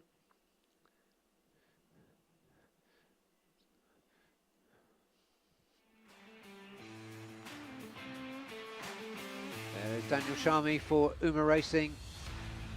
Had a little bit of a mixed day, sometimes very quick, sometimes not so quick. But all the usual suspects out of the traps early, including this rider who went straight to the top, the number 76 in the hands of Hiroki Ono, stepping aside from being rider coach for Honda Racing Vietnam to the rider filling in for Yuan Quan Tuan. There he goes, just inside Pirapong, Louis Bun Peng on the Team One for All Yamaha. And uncharacteristically, from what we've seen from Hiroki Ono over the years, he put in a very quick time very early. Pirapong having a good look at his Japanese rival there. And Reza Danica had a solid session as well. Just over halfway through at this point. And it was Hiroki Ono ahead of Kridapat, Reza, Andy Fadley and Galang Hendra, who made an aggressive start to the session. Fahmi Bassam jumped up later in the session and really found his form after struggling yesterday. Down went Pacharagon, and as we came through, it was Kridapat who just bumped out Hiroki Ono by 0.2 of a second, and Fahmi Bassam stayed in that third place, pushing Reza Danica to the second row. So our front row will be Kridapat, Hiroki Ono and Fahmi Bassam. Kridapat, perfect start to the weekend, pole position, even with the RPM rev cut. So tell us, how difficult is it to find the setting with the RPM cut? Yeah, for this round is my home race. I think for this year, for me is my target is lower than from last year, because from last year we make 50 like 50.5. Yeah, but for on the qualify we happy, but yeah, we have some tactic for the setup more improve for this one. Yeah, let's see for the this one. Thank you, Kridapat. Good luck. Thank you.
We're enjoying a very pleasant, cool, slightly cloudy morning here at Chang International Circuit. It's Saturday. We are here, of course, for round 2 of the FIM Asia Road Racing Championship 2026, and we're moving our way through qualifying. Now we're on track with the Supersport 600s, straight 30-minute qualifying session to determine race 1 and race 2 starting positions.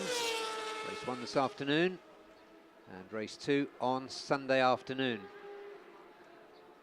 And just while these riders are tuning themselves into this Saturday morning ride, just a reminder that there's lots of other things going on here at Chang International Circuit this weekend, such as Pillion rides. You can jump on the back of the former GP rider and general Thai racing legend Ratapark Willarot. And also we have, as we always do, our pit walk that will begin after warm-up sessions on Sunday. That's at 10:45, a good hour.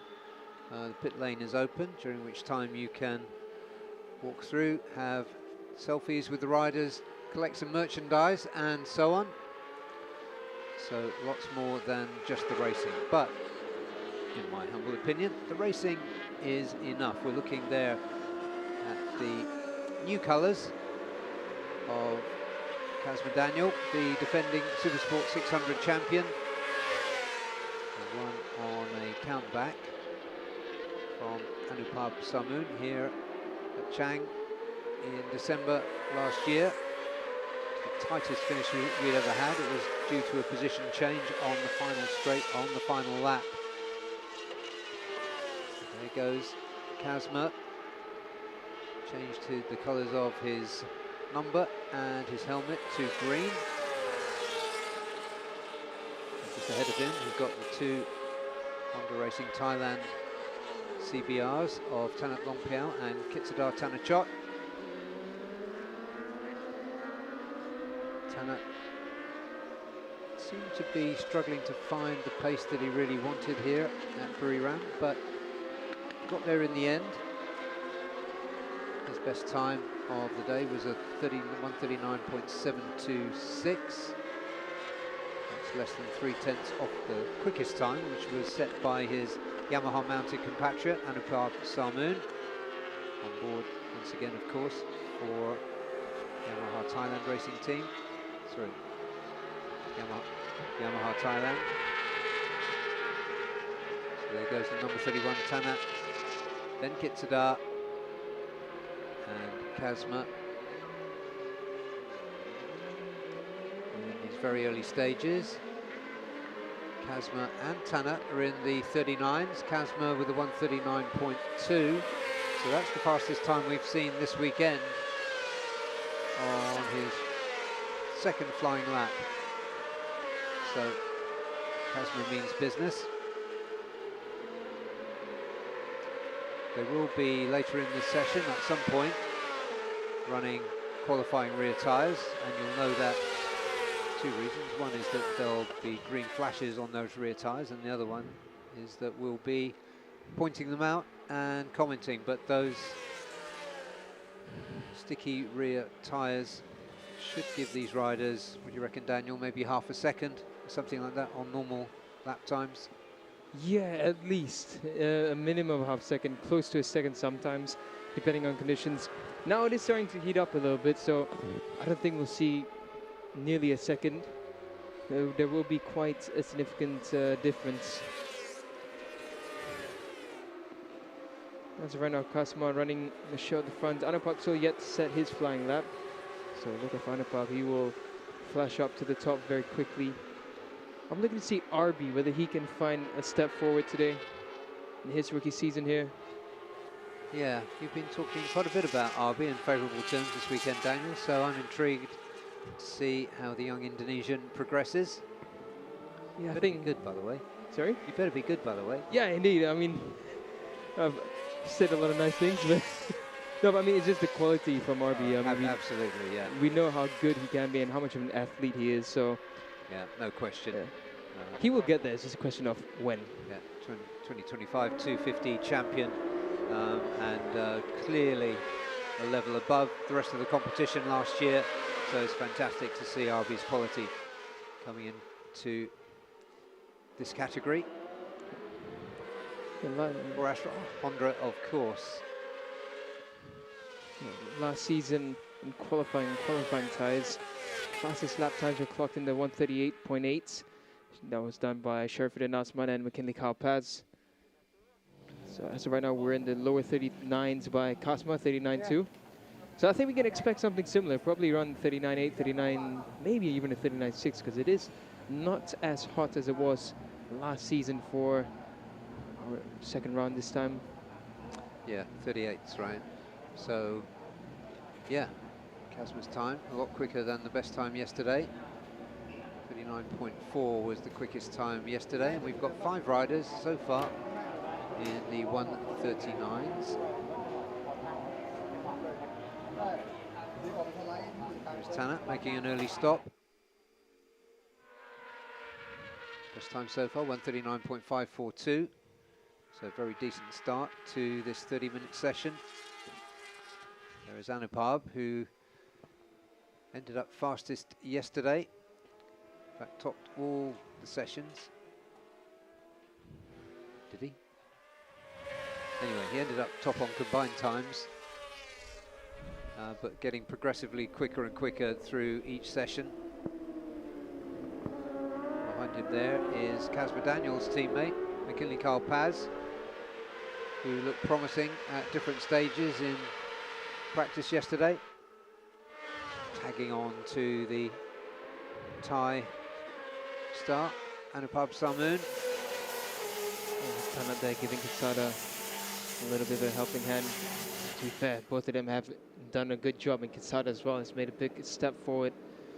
Quesada yesterday couldn't drop below 140.6, and now he's on a 139.6, so this is a great job. So maybe Quesada and Tanat, they have a plan for the qualifying compound. I think they might want to use a bit of slipstream from each other, which wouldn't be a bad plan, so long as they don't get in each other's way. Yeah, let's see if that's the plan and when they'll come out on qualifiers. Because we often see them come out mid-session or even early session on qualifying tyres, but I think with conditions like this they can leave it a little bit later. Good step forward for Izami Kamal, finally into the 1 minute 40s, as he told me this morning. He just couldn't find the right setup, and he's going to try something new today. And he has done well, 140.4, so he closes the gap down to 1.5 to Kasma. In fact, a 140.8 would have been good enough for him to be into the top 9 yesterday. Sorry, top 10. Yeah, just looking at Fadela RB. He's improving, although his sector 2 wasn't so hot. Kip really unhappy there with Herjun. Bit of an issue there, but Herjun, you can see that. Oh, Kip was in a qualifying set. That's why he was extra ticked off. So if that's a qualifying lap, ruined for Kip, this is going to be worrying. I think Kip might have been tactical error to go out this early on qualifiers when everyone's busy. Yeah, Herjun. You can understand, I mean, Herjun's on a normal compound. Kip would have extra drive coming out of there. Nothing really Herjun can do about it, and it's unfortunate. Yeah. We've seen this before, actually, in Sepang last season, between Anupab and Helmi. Yes, yeah. So a little bit ticked off. They get three flying laps on qualifiers in this category, 2 in ASP 1000. The worrying sign is Kip has gone out on the qualifying rears and hasn't been able to clock in a fast time. So that's the issue, because you do have extra grip. So the setup that you use on race tires, it has to be adjusted slightly, but it can be risky. It might change the whole feeling of the bike, and I think make it more difficult to turn, for example. Yeah. So I think that's might be what have happened for Kip there. And it's strange because they have data, especially for like Kip and Helmi, plenty of data on the 600s with qualifying rears. So something's gone backwards for Kip there. These two are out on qualifying race, so yeah, it was probably tactical conversations between Tanat and Kitsada. Yeah. Anupab running in race trim for now.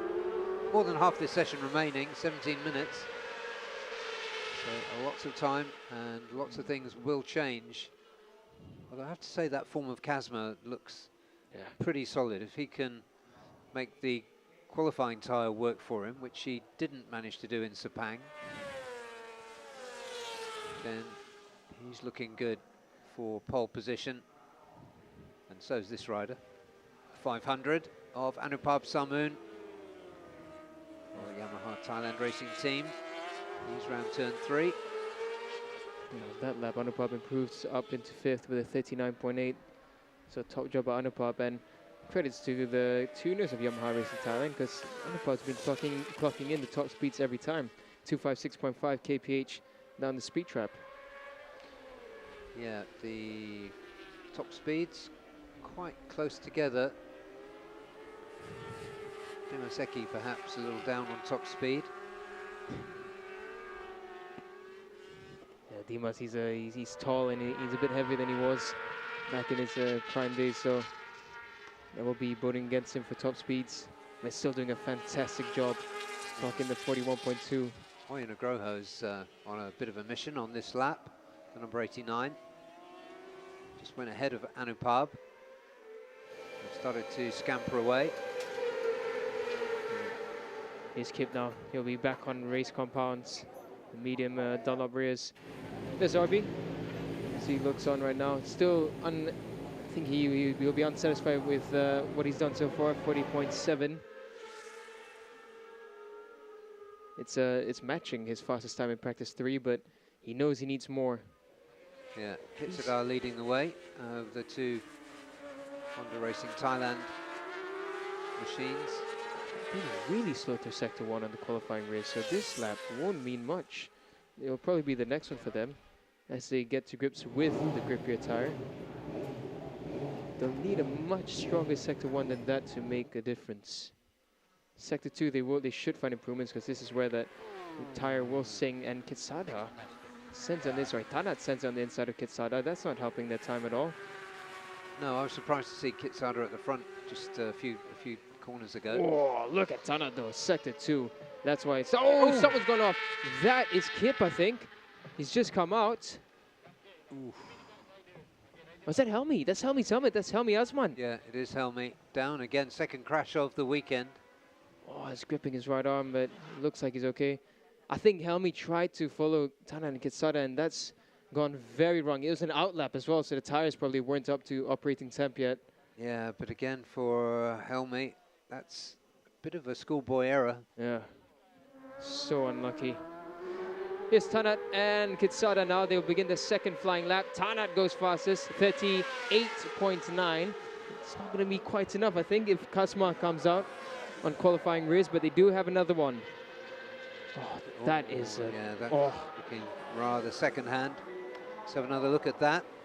So that's the third bike there. At the front there is Tanat, 31, Kitsada 18, and coming into shot will be, I think, the aftermath of Helmi going down. You should see him sliding. Oh, so he's lost the front there. Now. Yeah. Oh, poor Helmi. Long way. That's fast, that turn. That's easily. You're pulling in 140, 150 kph minimum into that turn. And that bike, with only 13 minutes left, I really don't think they're going to fix it in time. Yeah, that was quite a tumble that bike took. So Helmi Asman, our championship leader, he took 45 points away from Sepang, in trouble in qualifying. The guys currently looking at the screens there are going to be very busy in a few minutes from now. Kasma's on qualifying rears. There he comes now behind the two Honda Thailand riders. So Kasma's still on his out lap. Kitsada improving on this lap, but Tanat not improving at all. So sector 1, bit of a question mark for Honda Thailand right now, as Kasma completes his out lap. Yeah. Will Kitsada find a little bit more after sector 3? Tanat will get one more, but has the best of the tyre already gone? Yeah. That's the question. 3 is the maximum number of laps allowed. Kitsada goes up into second with a 39.2. Kasma begins his flying lap. He did a 39.2 on normal compounds. Oh yeah, Kisada's backed off. Tanat still continues on. Kasma comes through. Yeah, And so both Tanat and Kisada backed off actually. So here comes Kasma now. And through sector 1 he goes. What's sector 1 looking for Kasma? It's not improved. It's through sector 1. They're slower on the qualifying race. They have to push through sector 2 and 3. yeah, he'll be getting the feel of it on this lap. Perhaps the second time around we'll see something from the defending champion, Kasma Daniel. And it's Tanat and Kitsada, the two Honda Thailand riders, banking their home advantage, but I suspect it's not going to be enough because you've got Anupab there, you've got Wayu Nugroho, also capable of jumping onto the front row. Kasma through sector 2 not impressing, so could it be that the temperatures have just gone up slightly more, that their current setup isn't really favoring the conditions? Yeah, we haven't seen the best of the Astra Hondas yet either. Virgin and Fidel RB sitting in the pits currently. Kasma on this lap after 2 sectors is half a second down of Tanat's time. Getting mightily crossed up there as well. I think he watched too many Kito Abe replays. Here's Kasma now to begin his second flying lap. Oh, I tell you what, he still made a lot of time in sector 3. Kasma goes second fastest now, just, oh, well, actually he equals Kitsada's time, exactly identical times. Yeah, so if Kasma is going to take pole position, it's going to be on this lap. Yeah, I think the heat might be really rising now, and I think that's not favoring a third flying lap on these tires right now. Okay, that's better through sector 1 for Kasma compared to the previous lap. So he'll have to make a cut in sector 2. Sector 3 is brilliant. Sector 2 is where he needs to find at least a 10-2. Right, here he comes down towards turn 4. You can just see actually you can see the crest on that shot there, down into the Sherwin bend. Yeah, it's a steady but steep incline that. Here's Kasma now as he completes sector 2. What's it going to look like? Will he improve through this? Yes, he does. He improves through sector 2. So let's see if he can make sector 3 a big one. He clocked the fastest sector 3 in the last lap. Can he go quicker this time? Yeah, he's a little behind. If he doesn't have a really good sector 3, he could just pit Tanat. Yeah, currently the fastest sector 3 done by Kasma. If he finds, yeah, he needs to find just a 10th. That will be enough on this lap. So far, that's what the calculations are showing. Drops 3 gears down into the final turn. Needs a good exit. That looks good for Kasma. Nice and clean. Will it be for Kasma Daniel? Comes across the line, and he does go 38.936. Just ever so slightly ahead of Tanat. And Tanat notices that. And he knows there's not much he can do about it now. He's used his qualifying rear. Yeah, that time is going to take some beating now, looking at who else is out there. And the closest, I think Kyle's on a qualifying rear compound as well. He's done a 39.3, so he'll be beginning his second flying lap now. Kyle might have potential to contest for the top 3. He did it last season. Yeah, Kasma slowish through sector 1, so that is the best of Kasma for this qualifying session. There we go, P1, Kasma. Oh, he's still pushing on. Provisional joy in the Hongleong Yamaha pit. Yeah, you could just see there the rear tire gets a bit loose on the engine braking going into turn 5 and 6. So that tire might be just losing a bit of grip. Yeah, you can see that it's a lot slower through sector 2. He was pushing as well. So that session done for Kasma on the qualifying rears. And out on race tyres, mediums, are Tanat and Kitsada, provisionally on P2 and P3 respectively.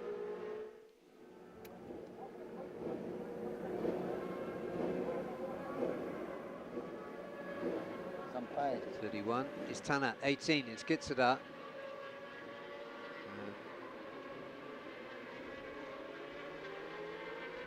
Kyle, sector 2.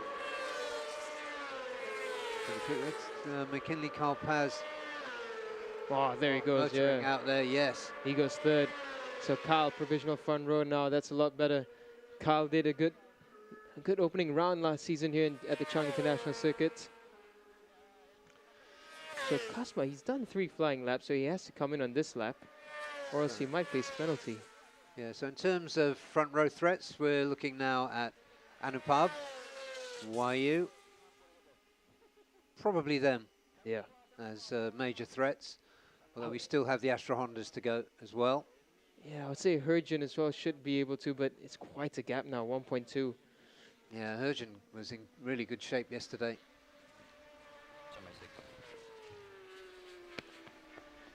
So right now, just over 6.5 minutes left.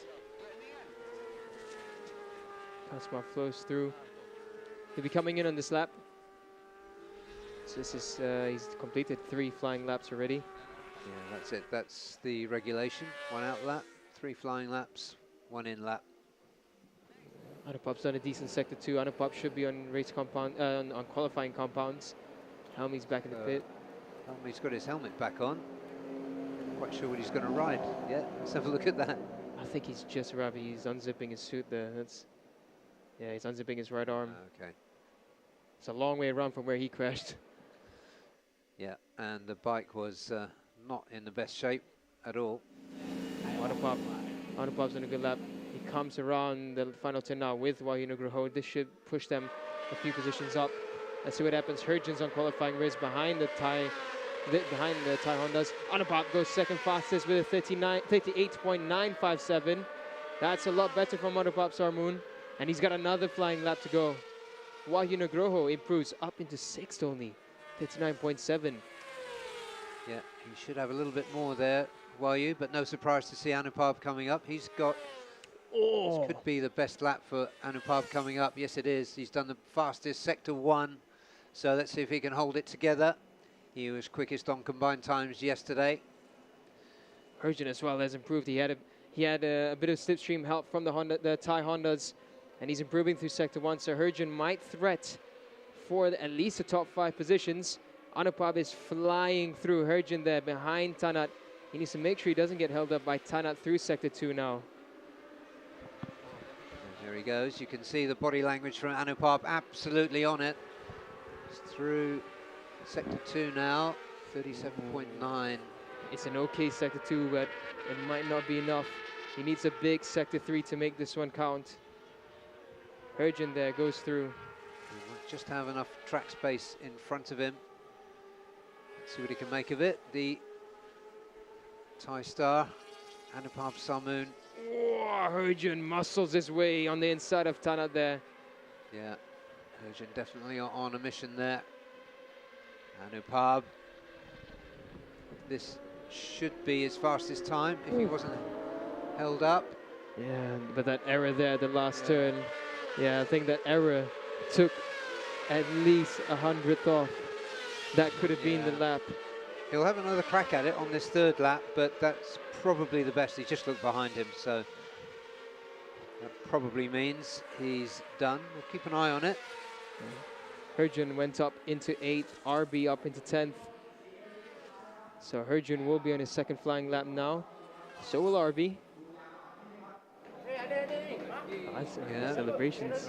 Provisional celebration in the Hongyong pit. Ferozi. Yeah, look at Ferozi go.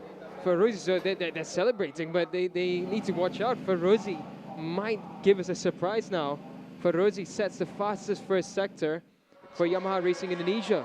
Yeah, it's his 2nd season, and yeah, it's his 2nd season in this category, so it's time for Ferozi to shine. Oh, he's got clear track as well. He's got a nice gap in front of him. Yeah, good through sector 2 as well. 36. Oh, someone's gone down. 2. Is that Izam Ikmal? I think that's Izam Ikmal that's gone down at the back. Horror qualifying for Izam. Just had the qualifying rears on. 7 crash.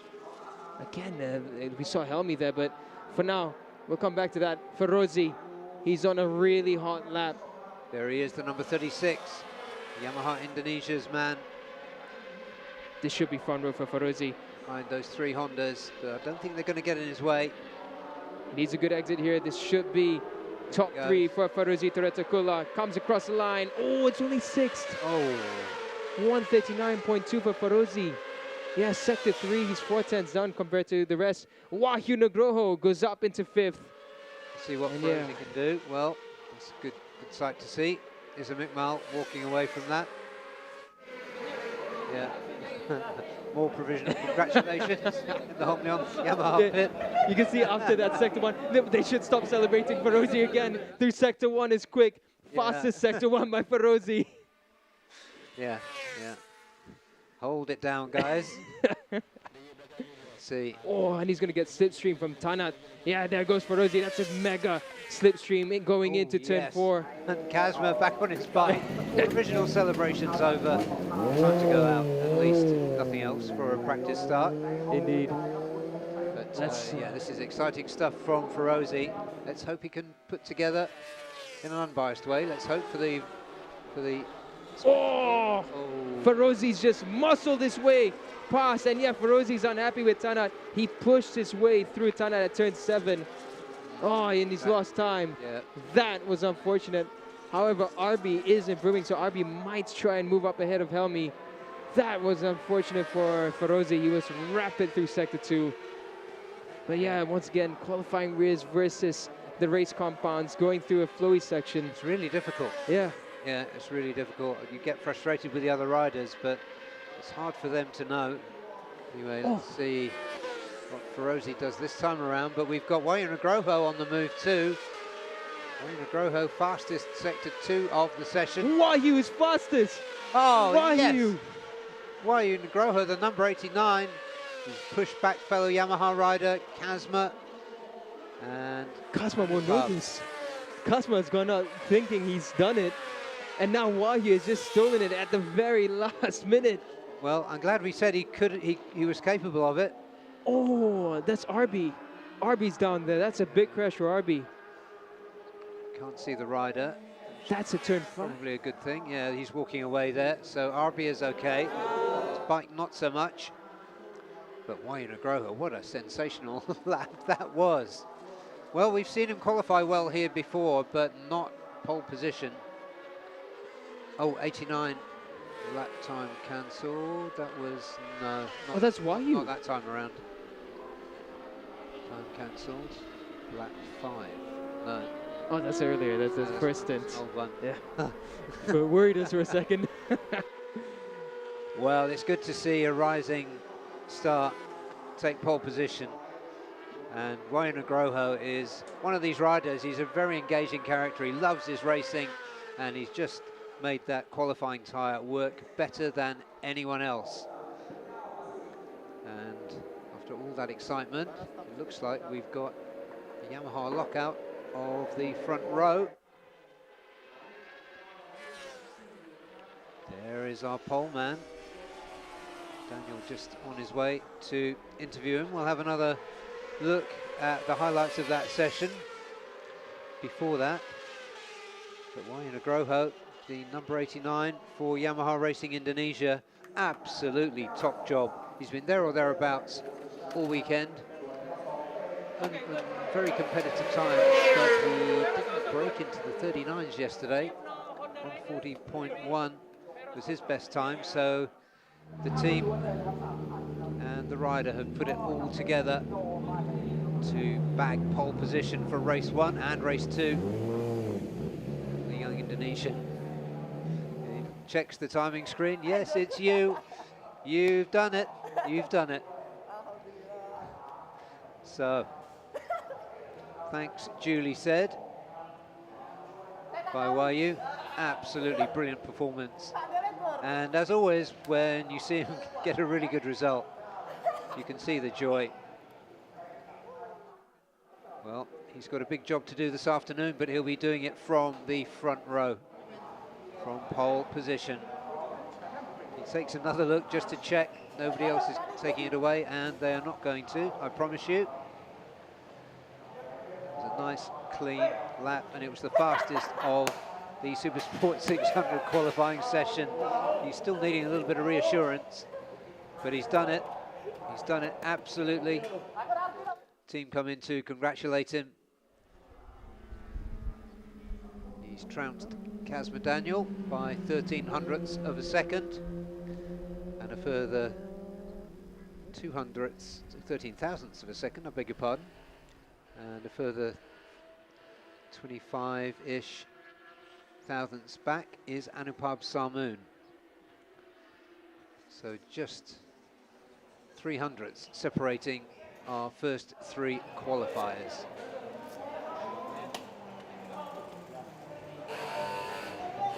So here comes McKinley Carl Paz, fifth, just in between Tanak Longpiao and Kitsadar Tanachot. I think Honda Racing Thailand are going to be okay with that, with the two second row starts for their young stars.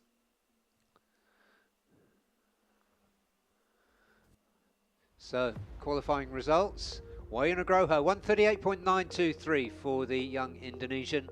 He'll start from pole position this afternoon. Kazma Daniel just missed out. He'll start second, and next to him on the front row, Anupab Sarmoon for Yamaha Thailand Racing Team. Tanak Longpiao for Honda Racing Thailand will start fourth, heading the second row from McKinley Carl Paz for Hongleong Yamaha, and Kitsadar Tanachot for Honda Racing Thailand completes row two. And then it's Ferozi Torakatula, who was really unfortunate having that flying lap on qualifying tyres spoiled. He did a 139.222, and then it's Herjan. Ninth, Helmi Asman, who had that unfortunate crash. So he's going to start down the order with a big job to do as the championship leader. Then it was Fadila Arbi, another crasher. Khalid Pawi also crashed. Dimas Eki did a 140.8, was his best time. Isam Ikmal also had a crash. And Zhao Chanhao for Victor Racing Team, the Chinese rider, improving through the weekend. Best time for him in this session, 148.8.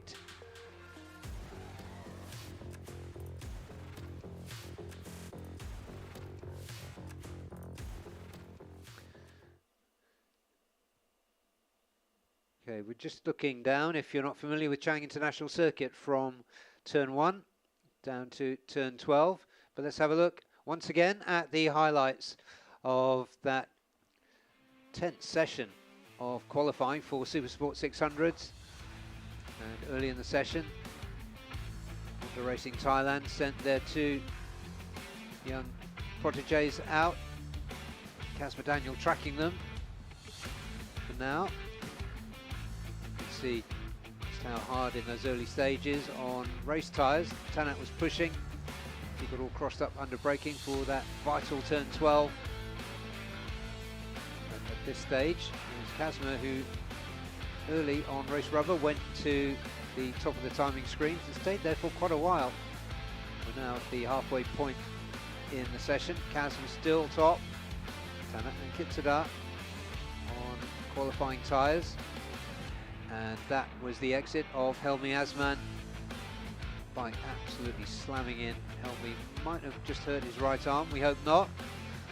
But he did walk away. There's Tanak, the number 31. Kazma Daniel. Now, he didn't go so well on qualifiers at Sepang in the opening round. He did a lot better this time. And on his second of three flying laps on qualifiers, did a 138.9, so into the 138. And as we got into the later stages, it seemed as though it was only Anupab who was going to threaten pole position, and threaten it he did. Although he would go second fastest just at this stage. There was the exit of Isam Ikmal. But it was this rider, Wayu Nugroho, who pulled it right out and really made those qualifying tyres work for Yamaha Racing Indonesia. He is our pole man this afternoon, ahead of Kazma and Anupab. Well, difficult day after three practices yesterday, but qualifying, pole position. Did you find a new setup for this qualifying session, or did you just improve on your feeling on the bike today? Yeah, Alhamdulillah, first of all, that I was really say thanks to my team because really have a great work since yesterday. That they already prepared the good setup for me. Yeah, yesterday for me it was tough because it's always how to increase the my best lap is very difficult, but yeah, this qualify, alhamdulillah, I can get the first position. That actually I didn't realize that I get the first position because on the leaderboard saw that I was P6, 6, 5, always. And then when I coming to the wake, I saw on the TV that, oh, I was at the first. Yeah. So I'm so grateful and I will do the best for the race. So speaking of the race, did you manage to find a setup in the first part of qualifying for the race setup, or are you still looking for something? Actually, we will looking for something that maybe some small thing that we can improve to help us in the race. That because as we know that in racing anything can happen, so we have to prepare anything also. Thank you so much, Wayu. Congratulations and good luck. Thank you.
Welcome back to Chang International Circuit. We are getting late into qualifying now, and this is the climax for the Underbone qualifying, the 10-rider shootout for the top 10 grid places. And appropriately, first on your screen is defending champion Husni Zainal Fauzi. He was 10th quickest, and so he is out first. And then Ahmad Doizi for the UZ Asia team, second out onto the track. And if you haven't seen this competition before, it's a very intriguing one. Each rider goes out at 20-second intervals, and that is to isolate the rider and the machine from anybody else. They go out at 20-second intervals. They get one out lap, one flying lap, one in lap. And the time recorded on the flying lap determines the top 10 grid positions for this afternoon.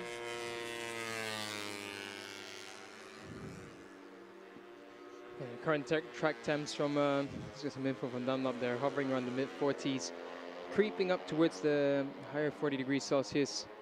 The sun is out, but Wahi did tell me that the cool airs that we're getting, we're going to have a bit of a nice cool breeze. So it's keeping the riders feeling cool, but the track temps are rising thanks to the sun. Yeah, so yeah, it's looking good here. Yeah.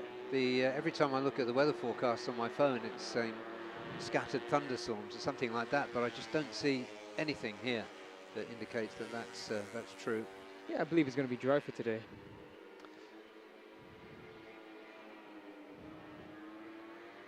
So Husney is quick through. He was quick through sector 2, although April King has just gone quicker. Husney had a very good sector 3 as well, so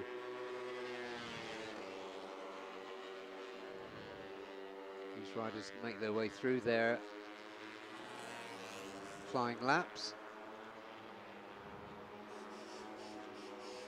So they go out 5 riders at a time at 20-second intervals. Then there's a short break, and then the next 5, who were the fastest 5 from this morning, go out. Number 117 is another very rapid rider from the LFN stable, Fadli Ragani. Randy Oding, who's come in with much fanfare into Underbone 150s. Number 129 also out. But LFN HP 969 is one mighty impressive team, Daniel. Yeah, so well equipped and always bringing in some fantastic talent. The team just works wonders, and across the line now, Fadli Ragani, he takes provisional first. LFN always putting on a show every race. Here's Randy Oding now, he's not gone quicker. But you never know, sector 3 might just be a surprise for Randy. Comes across the line, yeah, it's not going to be enough. Second, 204.8. Husni is on a flyer, so Husni should take provisional first as he comes around the final turn now for Zero LFN. Yeah, we should see. There we go. Yeah, based on a whole second. This is 1.4 faster. So, Husni, yeah, that's a 203. The last 2, so during 2025, we were here twice for this championship, so there were 2 super poles. One was the last one in December. Dimash Julie. April's on a hot one. April's in a really hot lap. He comes across the line now, 2:03.8. April just behind Husni. Well, actually 0.6 behind, but he goes up into provisional second, so not bad from April King Moscato. Yeah, I think you're going to see quicker laps from the next 5, because 2:01 looks like a decent target for a really, really perfect super pole lap. We haven't seen Shafi Russell much for the past couple of seasons, but he's back in and he's already done a good enough time to be in the Super Pole now. And Shafi Russell knows a thing or two about putting in a very good Super Pole lap.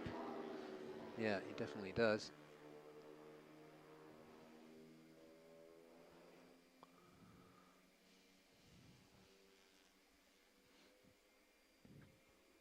So, as we said, there's a short break between the 2 groups of 5 riders.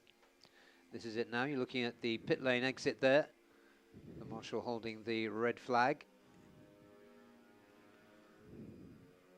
And Super Pole is operated from the technical area, the scrutineering area, as old hands still call it. But next out, we'll see Nazrul Wayo Aji Trilaksana, his teammate Dimas Juliat Moko, John Emerson Ingito, and Shafiq Rasul. Here comes Husni, defending his championship convincingly with a win and a P4 at Sepang. His teammate Gupta Krishna won the other race, so A fantastic start by the 0LFN team. In fact, it was a repeat of the way they started 2025. A bit of a breeze, keeping those flags straight. I haven't been outside since 7:30 or something. Daniel, what's it like out there now? Well, under the shade, it's quite lovely. It feels quite cool for Buriram standards. However, under the sun, you really feel the heat boiling up, but it's less humid, so that's why everyone's feeling that it's a bit cooler than yesterday. Yesterday was properly humid, and ultimately, but track temps, however, would have been lower yesterday, because we did have quite significant cloud cover. It's overcast for most of the day. So we expect nice dry weather for today and probably for tomorrow as well. Yeah, the forecast looked actually better for tomorrow than it is for today. And today looks good. And you have to say, we talk about the weather a lot, of course, because it affects everything, especially track temperatures. And if it's wet, then that rewrites the script every time, of course. So the next 5 riders coming to the track. Wayuaji Trilaksana, 2 times champion, started his own Racetech 60 team 3 or so seasons ago, and has picked up a whole bunch of sponsors, because if you look at the entry list, you can see HDS Youngstar. Let me have a check here, give them their due respect. HDS Youngstar, Kawahara, Racetech 60. So it's a little bit of a mouthful, but really good to see these riders and teams getting strong support. Number 25 there is John Emerson Mangito. He was ready to go out. Absolutely. He always is ready. He's one of these genuinely born-ready characters. Yeah. Husni there, I think that's a confident look from Husni. He's not really that concerned. He knows he's done a decent job. Randy there having a bit of a laugh at Husni. They're enjoying the time out. So now, Husni there, he's in a good mood. So now let's see whether anyone can contest. Wayaji, a master in this class, before making his own Racetech 60 team. It's expanded now. He was riding for TKKR for a long time, where he found some success. Yeah, indeed. One of his 2 championships was with TKKR. But done really well since ploughing his own furrow. I mean, it's a lot of extra to take on, but he's done a fantastic job bringing new riders in as well. Dimas is a great one for him to bring absolutely. He's a special talent. Okay, he gets the green flag wave to begin his flying lap. Wayaji, followed by Nazrul Izzat. Nazrul Izzat, as you would say, he's been dogged by so many technical issues with his bike, to no fault of his own. No, exactly. It's been so unfortunate and frustrating, not of course, mostly for him, but also for the rest of us who know his quality. Yeah. And just see it thwarted time after time. So fingers crossed for a great weekend in Buriram for Nazrul. Oh, look at that, Sector 1, Nazrul is up. Nazrul Izzat has gone fastest in Sector 1, and compared to Wayaji by quite a margin, nearly 4/10 up. Yeah, this is John Emerson and Gito.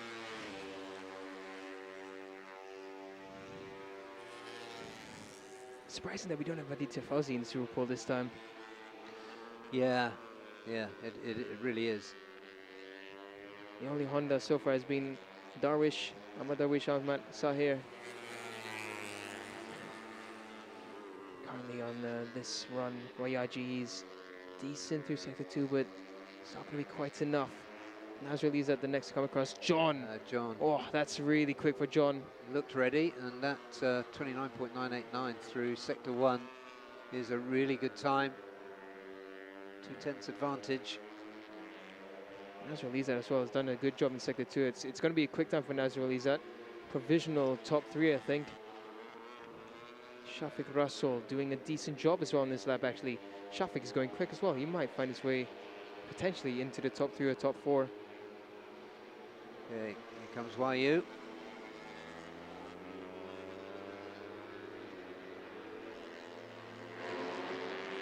Oh, yeah, 6 for YU. It's not the lap that he would have wanted.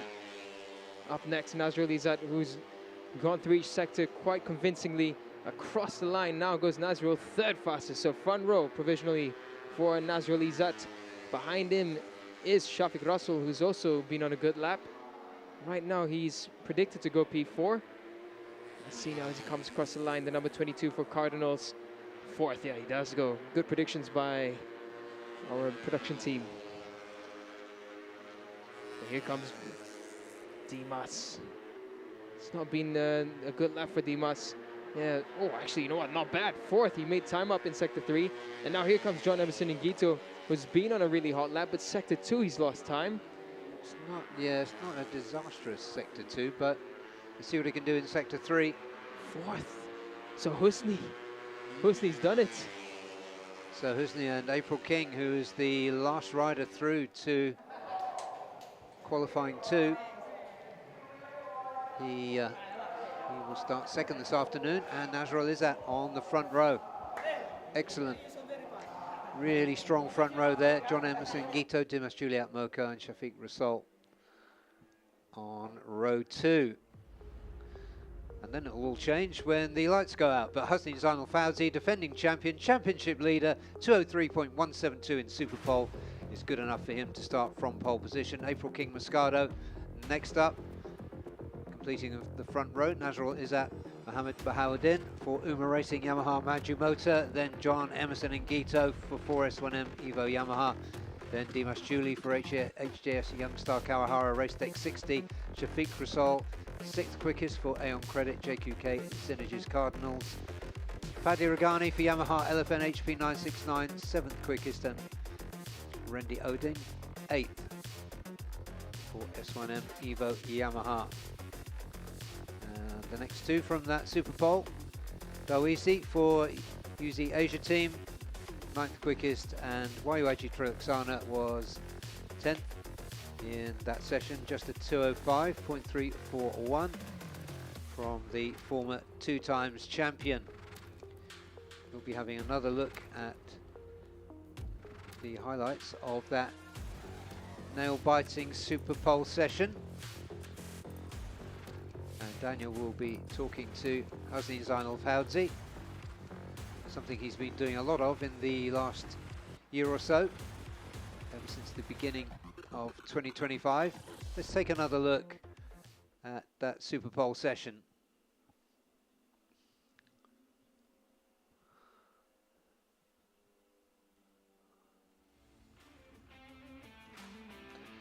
Okay, 117, Fadli Ragani for Yamaha LFN HP 969, one of the new stars into this category, getting us underway.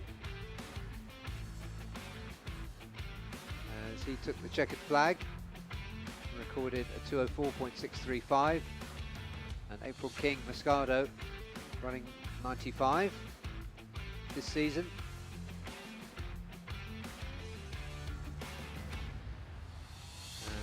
He would end up in second position, the number 95 there. And coming through the haze is Husni Zainal Fawzi, the number 143. Threading together, another really good lap. There he goes through turn 4. Clean as a whistle. Nazrul Izzat looking good all the way through practice yesterday, and looking good in qualifying and Super Pole. Looking good at that point as Husni celebrated in the technical area, but Husni will start from pole. Husni from qualifying and now into Super Pole. Qualifying wasn't really quite there yet, but in Super Pole, once again, you've managed P1, pole position for this weekend. What have you found this weekend? Tadi Alpi di KTT ada sedikit kesalahan strategi, karena tadi di KTT cuma mendapatkan 1 lap aja yang membuat Alpi kurang baik lah di KTT tadi. Dan alhamdulillah di Superpole tadi Alpi bisa memperbaiki catatan waktu dan memperbaiki posisi di Superpole dan buat start nanti. Mudah-mudahan di race 1 nanti Alpi bisa memberikan yang terbaik untuk tim dan semua masyarakat Indonesia. Mohon doanya semoga bisa menjadi yang terbaik di race 1 nanti. So he's saying that in qualifying he had a strategy, but it only allowed him to do 1 fast lap, so he didn't get quite the position he wanted. But then in Superpole, he managed to find the timing to get into a pole position. So starting from a good position, and he hopes that he can do the best for the results for the Indonesian fans as well and for the team. So thank you so much, Yusni. Good luck for the race.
Well, before we get into the qualifying session for the ASB 1000s, the FIM Asia Road Racing Championship has added extra excitement to the contest this season because there is a 1 million yen prize up for grabs at every round for the rider who manages to break the qualifying lap record. The current record, as you can see there, 134.287 is held by Nakarin Atirapuvapat.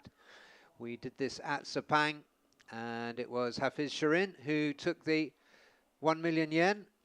Can he do it today? Well, we will see. And can anybody else, including Nakarin himself, take down that record in these virtually perfect conditions? We're going to take a short break. When we come back, it will be with that 40-minute ASB 1000 qualifying session. Stay with us.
Welcome back. We are at the climax of qualifying, and Outlast to complete their qualifying competition. We're looking at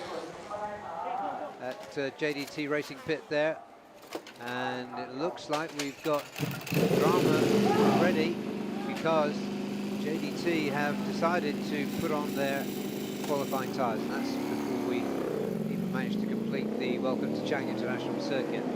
But this is everything to play for here, including a 1 million yen prize for anyone who breaks the existing lap record, currently held by Nakarin Atirapuvapat, and it's a very good one as well, so it is going to take some beating. The coming along with that 1 million yen prize is 2 sets of qualifying tyres, so JDT going early with their attempt to trouser that 1 million yen once again, as Hafiz did at Sepang. Yeah, there goes Azra and Zakwan both as well in qualifiers. I think it's a smart tactic, since you have 2 sets, do 1 set early, and then use the middle part of the session to find whatever else you need to find, make those adjustments, and then go for a second run. Lineup is taking the different approach, going on the softer rear to try and mimic sort of that extra grippier rear tire. Yeah, that is an interesting move for the Swift Grow BMW. Auckland looked lively in practice yesterday, especially in the later sessions. Yeah, there goes Rocco. Rocco as well, taking the same tactic, qualifying tires first. Kazuki Watanabe is on normal race compounds. But Rocco Sessler now, he's the first to begin his flying lap on qualifying rears.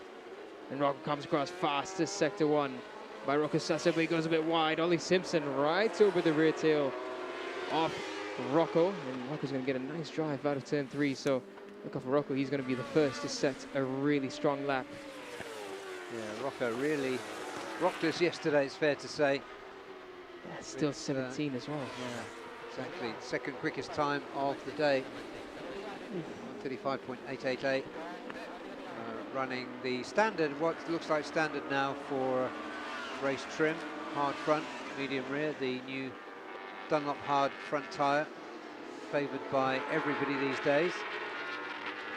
Fortunately for Rocco, he's going to get held up with traffic here, so this lap won't be a screaming lap. He does make it cleanly past Declan with Nakarin in front of him. Yeah, sector 2, he's lost time. Kito Abe sets the fastest second sector. That's actually a really fast second sector by Kito Abe. It's Kito as well on the qualifying rears. There is the lap record holder, the number 41, Nakarin Atirapuvapat, with Rocco behind him. Nakarin's had a pretty miserable weekend so far. 37.3 for Rocco, so it's decent. Kito Abe just a few turns behind. He's going to come across the line now. He's on a really hot lap as well. Kito comes across 36.6. There we go. Nothing like it from Kito Abe. Getting busy immediately, 36.6. Yeah. Not quite the fastest time we've seen yet, but decent. And he's on race compounds. Yeah, exactly. Early flying lap on race compounds. That bodes well for the Japanese SDG rider. We know how well he goes in the race. Finds an extra few tenths. Hafiz now to begin to complete his flying lap. Andy's a little bit faster than Hafiz in front of him. Here comes Andy Farid. It should be into the 35s for both of them. Andy Farid 35.7, Hafiz 35.4. There we go. Oh yeah, so Hafiz and Andy, they lock out the first 2. Going quickly are Zakwan and Azroy for Hidemitsu Honda Malaysia. So early drama, and we'll probably see late drama in this 40-minute session. Zakwan Zaidi's on a really hot lap. This will go faster. This might dip into 34s. 35.1, ever so close to a 34 is Zakwan Zaidi. He has the advantage by 3 tenths now. Azroy goes up into 3rd with a 35.5. Both of them also on the qualifying compounds. Yep, they came straight out like the others. So this looks like the standard tactic. There is Zakwan. He's Superbikes get 2 flying laps on the qualifying tyres. That was Zakwan's and Azroy's first. Just looking at top speeds, Ollie Simpson's found a bit more. 280.5 on this session so far. That's a lot faster than yesterday. Moto Go Yamaha finding something there overnight, which is great news. 55 is our defending champion and championship leader. Yeah, Absolutely untouchable at Sepang. Andy Fred and Zakwan Zaidi are reaching out and touching him here. Zakwan's on course for a 34. Yeah. Fastest sector 1, fastest sector 2. Hafiz now completing this lap. It should be an improvement for Hafiz as well. Actually, you know what? It's not. He's lost time in sector 3. We're looking for Zakwan now. Zakwan is on course for the first 134 of the weekend. There he is now into the last mini straight before the final turn. This is gonna do it. Azrai behind him as well is provisionally going up to top 3. Oh, Zakwan a bit wide on the exit, but will it be enough? It is enough. 35. Oh no. 4.7. 34.7. It's half a second adrift from the target time there, set by Nakarin. It's still a big ask, isn't it? Yeah, but I mean, for the first run on the qualifying race, they can improve on the setup. Azrai, 35-0 for Azrai. Good job done by Honda Adimitsu Malaysia. Yeah. So Nakarin, some way off his own record as things stand. Let's have a look at the number 41. Not running qualifying rear yet, I don't think. Yeah, after the sessions he said yesterday, I think they do need to find a little bit more. It wasn't a good run for Nakarin. Practice 2, missing it out due to issues. Yeah, he's running a medium front too, which is interesting. So yeah, not uncharacteristic. Yeah. He's done this before, I think, last season as well in the race, being the only Honda on the medium front. Him and Kito Abe. Yeah. Just getting a little bit more feel from that medium front tyre. But not the best weekend so far, coming in as one of the favourites for a win. It was a bizarre Friday for Nakarin. Came into this weekend with high expectations, I reckon, for himself and for a lot of us watching. But somehow yesterday just really didn't come together for Nakarin.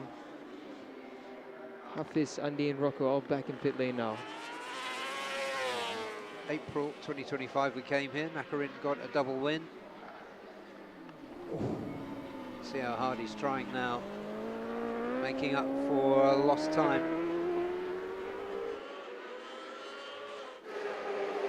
Okay, there goes Zakwan, back into the pits.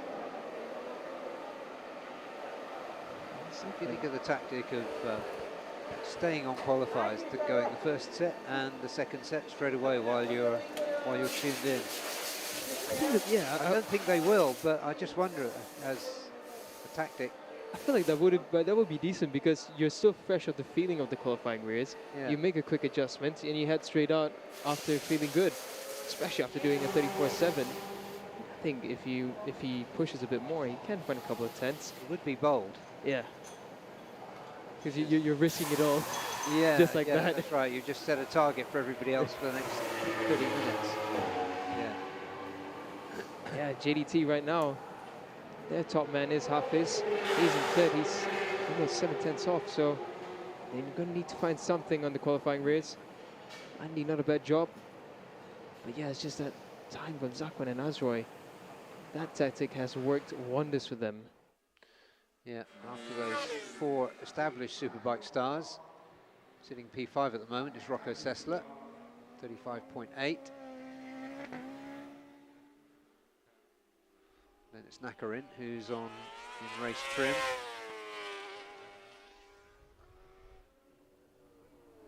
After having his bike put back together yesterday, his crash was qualifying 3, wasn't it? Yeah, practice 3. Yeah, sorry, practice 3. It's a proper high start as well for Nakarin on the exit of the last turn.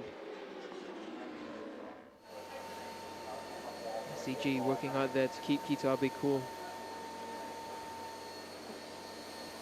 fan and a nice bag on the neck. And his iconic tumbler. His iconic tumbler.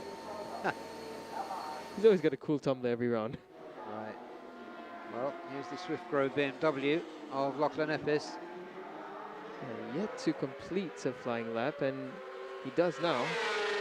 138.9 for Lachlan Epis.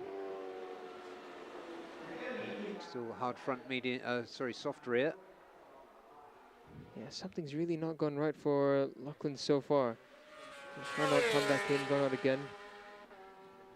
So I think, yeah, it probably is just him trying to find those adjustments for the qualifying rear, which is a tactic we've seen in the past. Yeah, that's right. Zachman was blisteringly quick yesterday, especially in the first 2 sessions. Really made the most of that qualifier now. It's a 0.273 advantage over his teammate Azroy at the top as things stand. Be very interesting to see what the tactics of Nakarin are, but they seem to be, let's get comfortable with the bike again in race trim and then try the qualifiers after. I mean, he might go back-to-back qualifiers later. Yeah, could do actually, but he won't have much time remaining after this stint. I mean, it's been such a tough opening to the season for Nakarin. They missed the test, and then round 1 in Sepang was a bit of a struggle. Here they've missed practice 2, and then in practice 3 he missed most of the session due to his high side. Tough opening for Nakarin. Lachlan Epis comes back in now. So you'd have to suspect he's going to slap on this qualifying rear compound soon. Yeah, Nakarin increasing his pace. Number 15 there is Rocco on the qualifier. So he's gone out straight away with the qualifying tyres. So, and with clear track, this might be really good for Rocco. So this is his out lap. So a lot of confidence being shown there by the 18-year-old German. 17 still. Oh, is he? Yeah, I found out his dad. I beg his pardon. I saw his dad in pit lane and he said, Rocco's still 17. 18 only at the end of the year. Okay. So yeah, 17 years old. Okay. Rocco's also just his top speed, 291.1 kilometers per hour. So let's see Rocco now on his own, on track. It's only him, Nakarin, who is also lapping around, but on a different part of the track. And then the Puchas also come out. And so is Kazuki Watanabe. Kito gets himself ready for his next stint.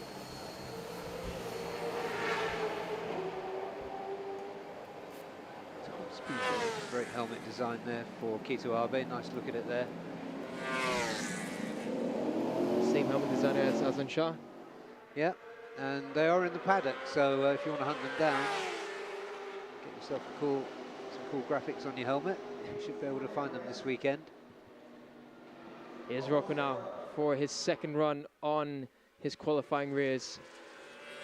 3 laps for him to try and contest to the top, and after yesterday's practice 3, you wouldn't be surprised if he does. Sector 1, it's an okay Sector 1. It's about a 10th off. He's going to have to try and make time in Sector 2 and Sector 3. Yesterday, Rocco's best sectors were really Sector 1 and Sector 3. He did a 20.0 in Sector 1, so slightly faster in practice. Okay, nice clean looking run through turn 4. Yeah, he's got so much clear track in front of him. This is going to be really good for Rocco. Yeah, he'll complete Sector 2 very shortly. There we go, improvements in Sector 2, but it's not going to be enough. It's going to be bringing him closer to Andy, but it's not going to be quite enough for a potential front row start. We'll have to try in the next lap. Here's Kito with qualifying rears. And for anyone who watched qualifying last round will know how close Kito came to snatching that lap record away. And it was just so unfortunate on both his runs. He had some traffic in front of him. Yeah, he beat the old lap record, but not by as much as Hafiz. As we were saying yesterday, I don't think, given their history, that Hafiz was about to split the spoils with him. So, first lap on the qualifying rears didn't work for Rocco. Improved slightly, but it's not going to be enough. Here he comes now for his second flying lap as Quito exits from pit lane there. Here comes Nakarin. His best times so far, 1:36.2 on those mediums. It's down to talk to his crew chief, show a technician. It's a bit better from Rocco in this lap. Yes, Hafiz now also on qualifying rears by the looks of it. So Hafiz and Andy as well doing the same tactics, straight away out on the second set of qualifying rears. So far, Andy has improved to sector 1. Hafiz hasn't this time around. He's gone 2/10 slower than where he needs to be. So Hafiz Hafiz has been really strong in sector 2 and sector 3. So let's see. Rocco improves in sector 2, but still not close enough. Again, he'll probably close the gap a little bit more, but it's not quite there. Oh, Hafiz in sector 2. Fastest now. So Hafiz making time for the time he lost in sector 1. Andy is steadily improving as well. So they're doing about similar lap times. Andy has 2/10 on Hafiz on sector 1. Hafiz has 2/10 on Andy in sector 2.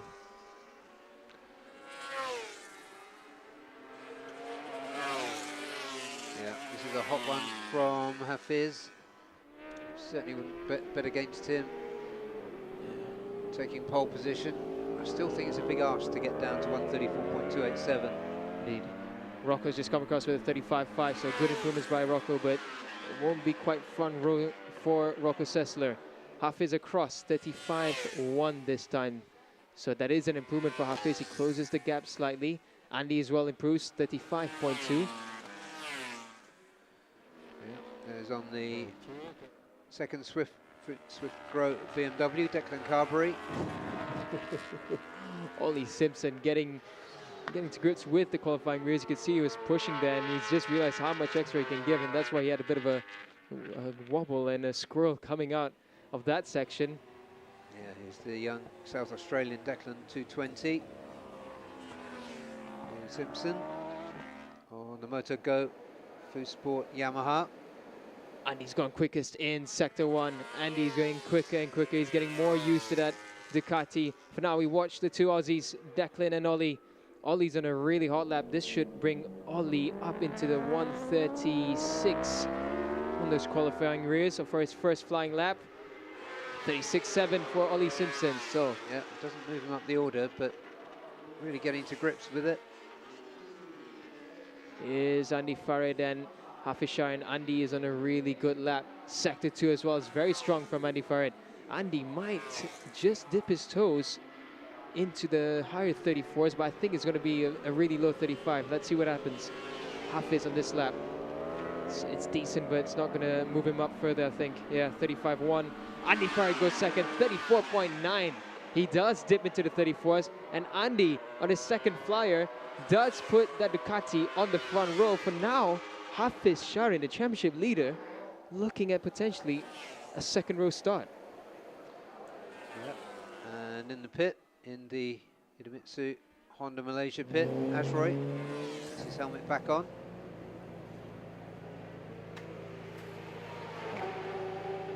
Ito Abe improving. That was a good sector 1.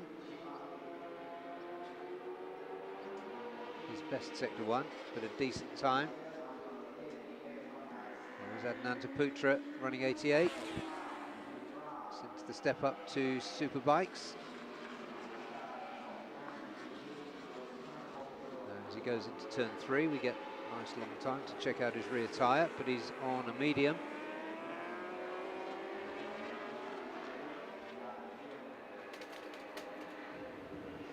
Yeah, he goes Zakwan now for his second qualifying run. Provisional pole. Can he really find another half a second to challenge that pole position? Well, We'd love to see it. Yes. It's such a big ask, I think. It's hard. We're talking about nearly half a second Yeah. to find. That's not a small amount. Then again, though, Hafiz and Andy have found about half a second on the, or more than half a second actually on the second run. So if anyone's to do it right now, it looks like Zakwan Quito is improving quite well. He's into the 35 zeros. This is going to get interesting. And For Zakwan, I guess the extra incentive is we're going to Motegi the next round, so yen to bring wouldn't be too bad. Yeah, that's right. And Zakwan, despite his consistent podium finishes, hasn't actually won a race in the FIM Asia Road Racing Championship since Sepang in 2023. So everything to play for.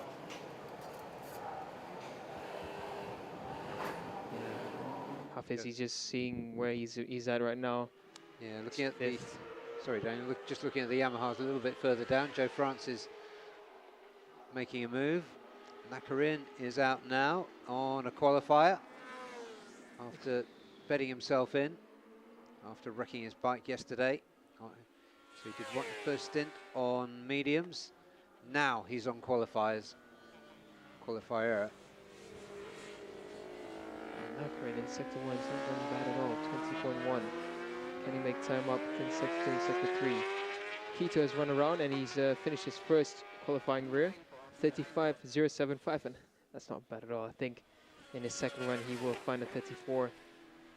Quito's always surprising, and SDG, they find something. They can be in around 6th or 5th for most of the practice sessions, and they're just collecting data for the important sessions. Yeah, and Quito always finds that little bit extra when the challenge is on, whether it's pole position or, of course, in the race. He's just a fantastic racer. Yeah. Quito there, managing to muscle his way through. He's only 4/10 down as of right now, so that would be good enough for a top 5 for Quito, for Nakarin, apologies. I'll push him ahead of Rocco and nearer to Hafiz probably. That first qualifying run by the looks of it for Nakarin. Oof. Again, wild on the braking into the last turn. He's really finding his aggression again after looking a little bit downbeat yesterday. That was 35.5. Yeah, he goes ahead of Rocco, so he takes 6th.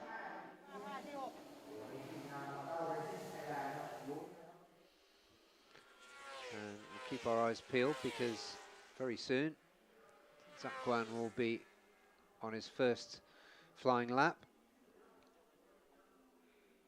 Yeah, there we are now. This is the first flying lap for Zakwan and Azroy.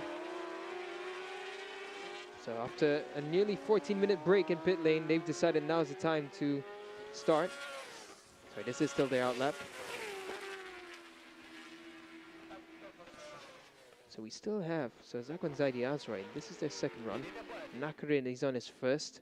Ollie has done his first. I don't know the put job. I'm not sure if we caught him on qualifying race yet. I haven't seen him on qualifiers yet. We got 16.5 minutes remaining, so they have got time. Lachlan Epis is having a bit of a struggle in qualifying. He's going to need to find something big. Nakarin's on another decent lap. 410's down again. This time he didn't have any traffic in front of him, so Nakarin will be looking to close the gap down to Hafiz or lower 35. Mr. Alex Pomprapra watches on. President of Thai Honda. Here comes Nakarin around the last turn, grabs the throttle, rear tire biting for grip. Comes across the line, it's good improvements from Nakarin. 35.3, so a lower 35, but not quite there yet. Yeah, not quite there. Well, 35.3, that's a second off his lap record. So yeah, I know conditions change, but these conditions are not at all bad. I mean, it's actually quite nice. We're in the lower 30 degrees Celsius. Track temps are not scorchingly hot. Well, it is hot right now. Zakwan in sector 1, he's nearly a 10th up. Zakwan has just set the fastest first sector of the session. Azroy very close to Zakwan's timing in sector 1 as well. These two want to lock up first and second, and they've got clear track in front of them. This is going to be a mega. Yep, those two on the move. This garage, often the Idemitsu Honda Racing Malaysia garage, their riders often collaborating, and we're seeing this here. Looks like Zakwan's just got the edge, running that hard front and qualifying rear. Oh, through sector 2, it's close. It's very close. They're going to have to really push for sector 3, but Azroy might be able to move up into second if he finds a strong run in sector 3. But for now, they will have one more strong lap to come, so It's not over for these two. Here comes Zakwan and Azrai into the final two turns. And Zakwan, he's strong at this final turn here. He's really good under hard braking. Azrai as well. Rookie last year, second season this time. They come across the line now to complete the first flying lap on qualifying race. Zakwan has improved through a 1:34.6. Azrai a 1:34.7. Provisional 1 and 2 for Idemitsu Honda Racing Malaysia. And we have one more lap following them. Yep, nicely called, Daniel. They are 1 and 2. That will sting in the JDT pit. They're currently 3rd and 5th. And these are okay. Oh. So that's going to be the best of it, unfortunately, for Zakwan. Well, no extra pocket money for him. The potential is that they have one more lap. And if they don't chew it up too much as they come around now to try and find some clear track, they might just be able to push, but it's going to be big. Maximum 2 flying laps. Wasn't it 3 for ASBs as well?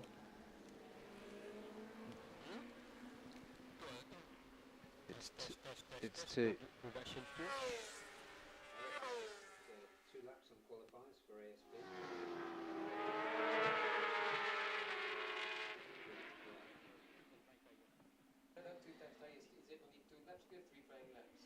Yeah, it's two flying laps for the ASBs.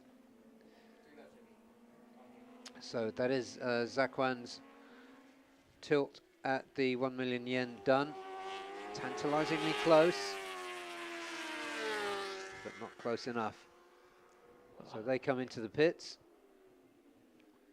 Well, we'll be provisionally pole and second. Next up will be Kito Abe on his second set. That's going to be an interesting one. He's not far. He's 4/10 off. And if anyone was to snatch pole position away and potentially have a hunt at the lap record, you'd have to imagine at this point it's Kito Abe. He's the only one in the top 5 with an extra set left.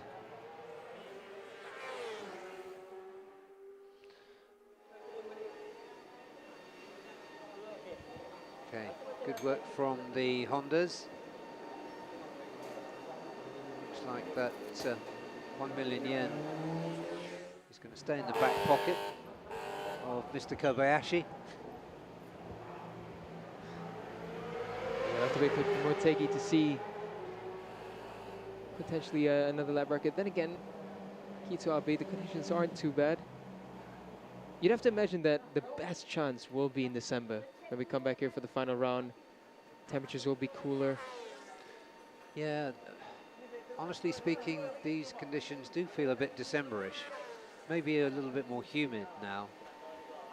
But yeah, you would normally expect December to be better conditions, sure. Fred there watches on. Not a bad run by Andy Fred. He's got a front row start potentially now.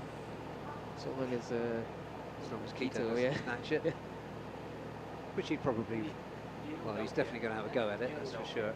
He's going to give 125% minimum. Adenanta now on track. Is that qualifying race yet for Adenanta? Because he's left it late. Yeah, there he goes now. Okay, so let's have a look at the Indonesian rookie on board for Astra Honda. It's not a bad lap time coming in from Adenanta. Decent sector 1, good sector 2, comes across the line 36.2. So he improves slightly, but it's just not gone Adenanta's way in Buriram. There we go, Ito, second qualifying rear tire. So let's take a look at this. Now, Idemitsu Malaysia have their riders locking out the first 2 places.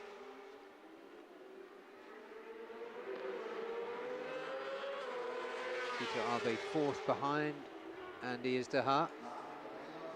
There's only 1,600 separating them. So that is doable for the Japanese rider. There he is, right in the middle of your screen there. Absolutely unmistakable riding style. Just cruising at the moment. He sees spikes in front of him, he wants space. Because you can see there, there's Ollie Simpson And is that Rocco a little bit ahead of Ollie? And he just wants some clear ground. Ollie's on qualifying race as well. He's just come out. Ollie, the quickest of the Yamahas. Yeah, he's done a great job. He's just behind By more than a second, Adinanta. actually. Yeah. Just behind Adinanta. He's only 5/10 behind Adinanta on the factory Yamaha, or on the factory Honda. Ollie with the Motogo Yamaha. Not such a good sector 2 there for Adinanta.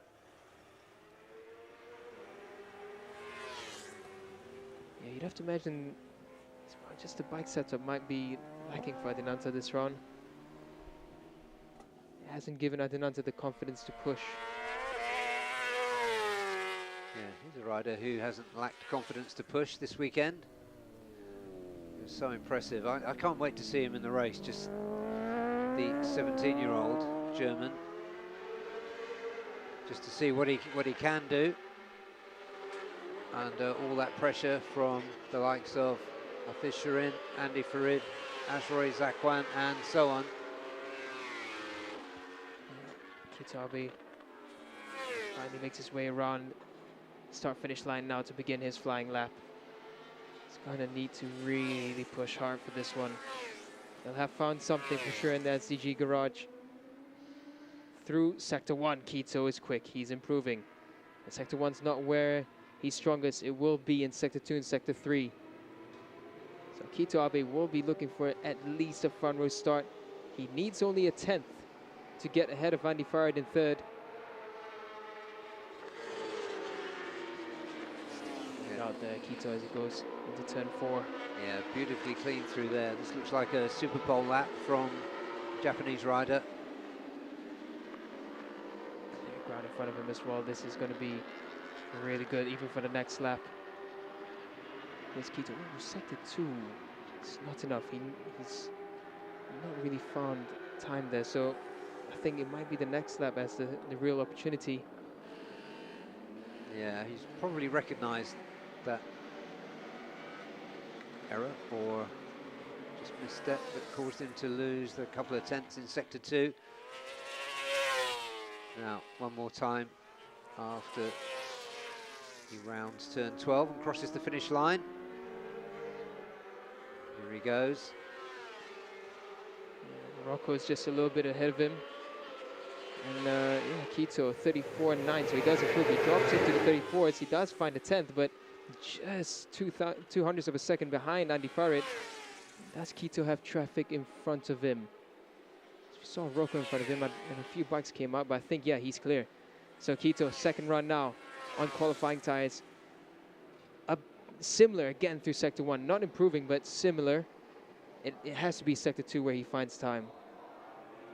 Yeah. There's Hafiz Shirin with a short race setup run before the end of the session. 6.5 minutes remaining as we hold our breath and wait for the sector times to come up for Kito. Nakarin, I think, should be on qualifying rears as well again now. Yeah, he will be, yeah. Nakarin going similar to Kito. Where's Kito Abe on track? Abe's up in sector 2. Kito Abe has gone quick in sector 2. If he does a similar sector 3, he should be able to be ahead of Andy Farad. We're looking there at the 83, the Swift BMW. Haven't had any sight yet of Kazuki Watanabe. He's surprisingly down the order at this stage in proceedings. Maybe troubles for the Tatara Aprilia. And there's Kito Abe now. 0.3 off. He should be able to go up into P3 with this lap. Across the line he does. 34.864. So 34.6 from Zakwan Zaidi. 34.7 from Azroy. 34.8 for Kito Abe. And that's 3 Hondas at the front. That should be your top 4-5 grid positions settled now. Got 5 minutes remaining on track. Nakarin's gone up. Nakarin has moved up into a 35.2. So Nakarin, he's not done. Nakarin has gone quick in sector 1. Nakarin might. Seconds, yeah, that's a good sector 1. He might just push Hafiz off 5th spot. So the story's not done in the ASB 1000. Yeah, Our lap record holder is going for it. Where is Nakarin on track? There's Ollie Simpson. And his second run on Dunlop Riz.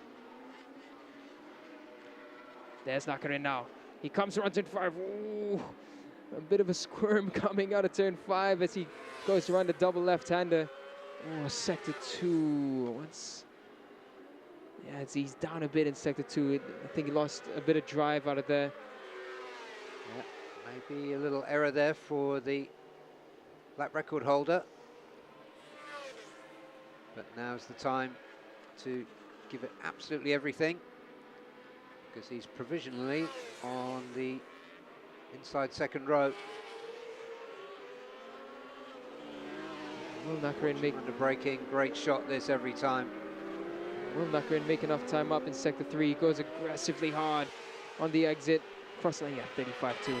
Again, it was close, but that time that he lost there in the exit, that would have made the difference, I think.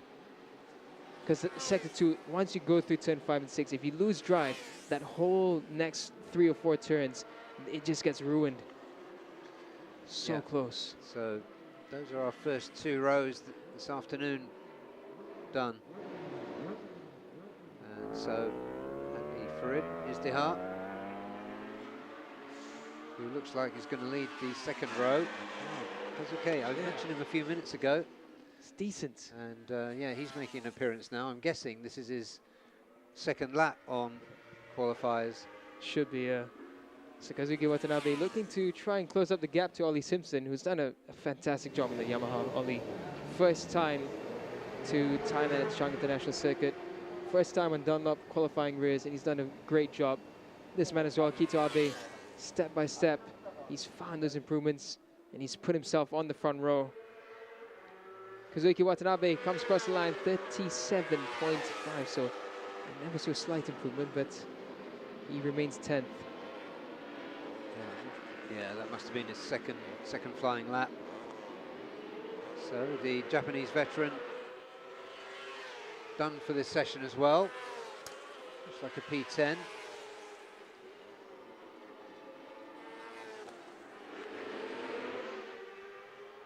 And of the 3 Yamahas, Ollie Simpson is really impressing. Good top speed as well, if I have to say this, for a Yamaha, 287.2. And Joe Francis way down on top speed, 274.1. I'm just comparing the Yamahas here.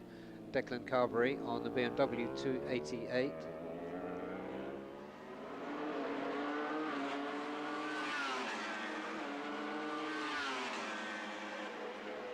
So looks like some fireworks down there in pit lane. Can't quite see what the cause of that is, but so yeah, it's Lachlan's bike. The wrong sort of hot by the look of it. Meanwhile, back out on track. Race setup. Work there for Andy Farid. Hard front, medium rear. Pretty much the standard, although we did see Nakarin going on medium front, medium rear, so we'll keep our eyes peeled for that when we get to race 1 this afternoon. And Nakarin's going to go out. There's only a minute remaining, so he'll tour around and have a practice start, no doubt. Andy Farid needs to do a practice start as well. That was the only real chink in his armour at Sepang. Getting used to the way the hydraulic clutch of the Ducati gets these Panigales off the line. He's got his teammate for company. 3 bike lengths back as they go through the final sector. But this has been a really good session against the might of the Ducatis by the Idemitsu Honda Racing Malaysia garage.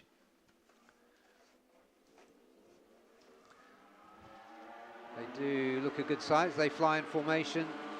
This will be their last time around. And then they'll come round to do a practice start.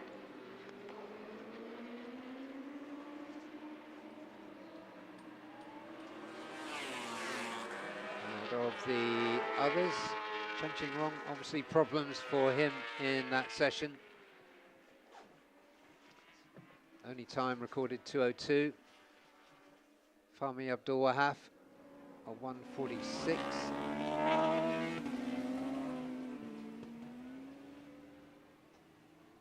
Sorry, 1:43 for Wahab, 1:37 for Declan Carberry. Welcome back to the Australian on the Swift Grow BMW.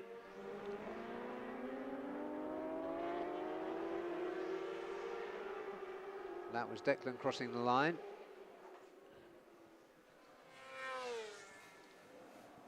And there we go, the digital flag and the old school flag being waved. 220 is the Swift Grow BMW of Declan Carberry. So Honda Racing Malaysia did a very good job indeed to come through first and second. Too much for Kito Abe. Just too much. He was a 10th slower. Exactly a 10th slower than Azroy Hakim Anwar, but a front row start, good enough. As we take a look, slow-mo look at our pole sitter, Zakwan. There, beautiful shot there from our slow-mo collection. And there we go, there is the practice start, just on the inside of the track after the exit to turn 3. And the one that really needs to do that is Andy Farid, so that he can complete his set of skills required to make this BMW a winning machine. And there, well, isn't AI wonderful? Great graphics there. The clouds of the Thai sky. There we are, 1:34.608. That was Zakwan Zaidi's pole winning time. A few tenths down from the lap record that's still held by Nakarin. And then his teammate Azroy Hakim Anwar, great tactics, great riding from those two. And then Kito Abe, and then the faster of the JDT riders, Andy Farid will start 5th. Next to him, his teammate, who will have to do a long lap penalty this afternoon, Hafiz Shirin. And then Nakarin to Bubapat. Rocco Sessler will start 7th at the front of the 3rd row. And then Adinanta Putra, he did 1:35.8. Ollie Simpson, as I was saying, the best of the Yamahas for MotoGo, he will start 9th. Kazuki Watanabe for Team Tatara Aprilia starts 10th. Joe Francis 11th. Then Lotte Nefis, who did seem to be having some problems there on the Swift Grow BMW. Declan Carberry, his teammate, 13th quickest. Then it was Fahmi Abdul Wahab for Savitar Team Asia, and his teammate, our favourite chiropodist, not chiropodist, Dr. Chen Qingrong. So we'll take another look at the highlights of those qualifying, which has really been brightened up by 2 sets of qualifying tyres for each rider. So let's take a look, because before we'd even managed to articulate our welcome back to the circuit, we could see that the riders were coming out on the Dunlop Sport Max rear qualifier.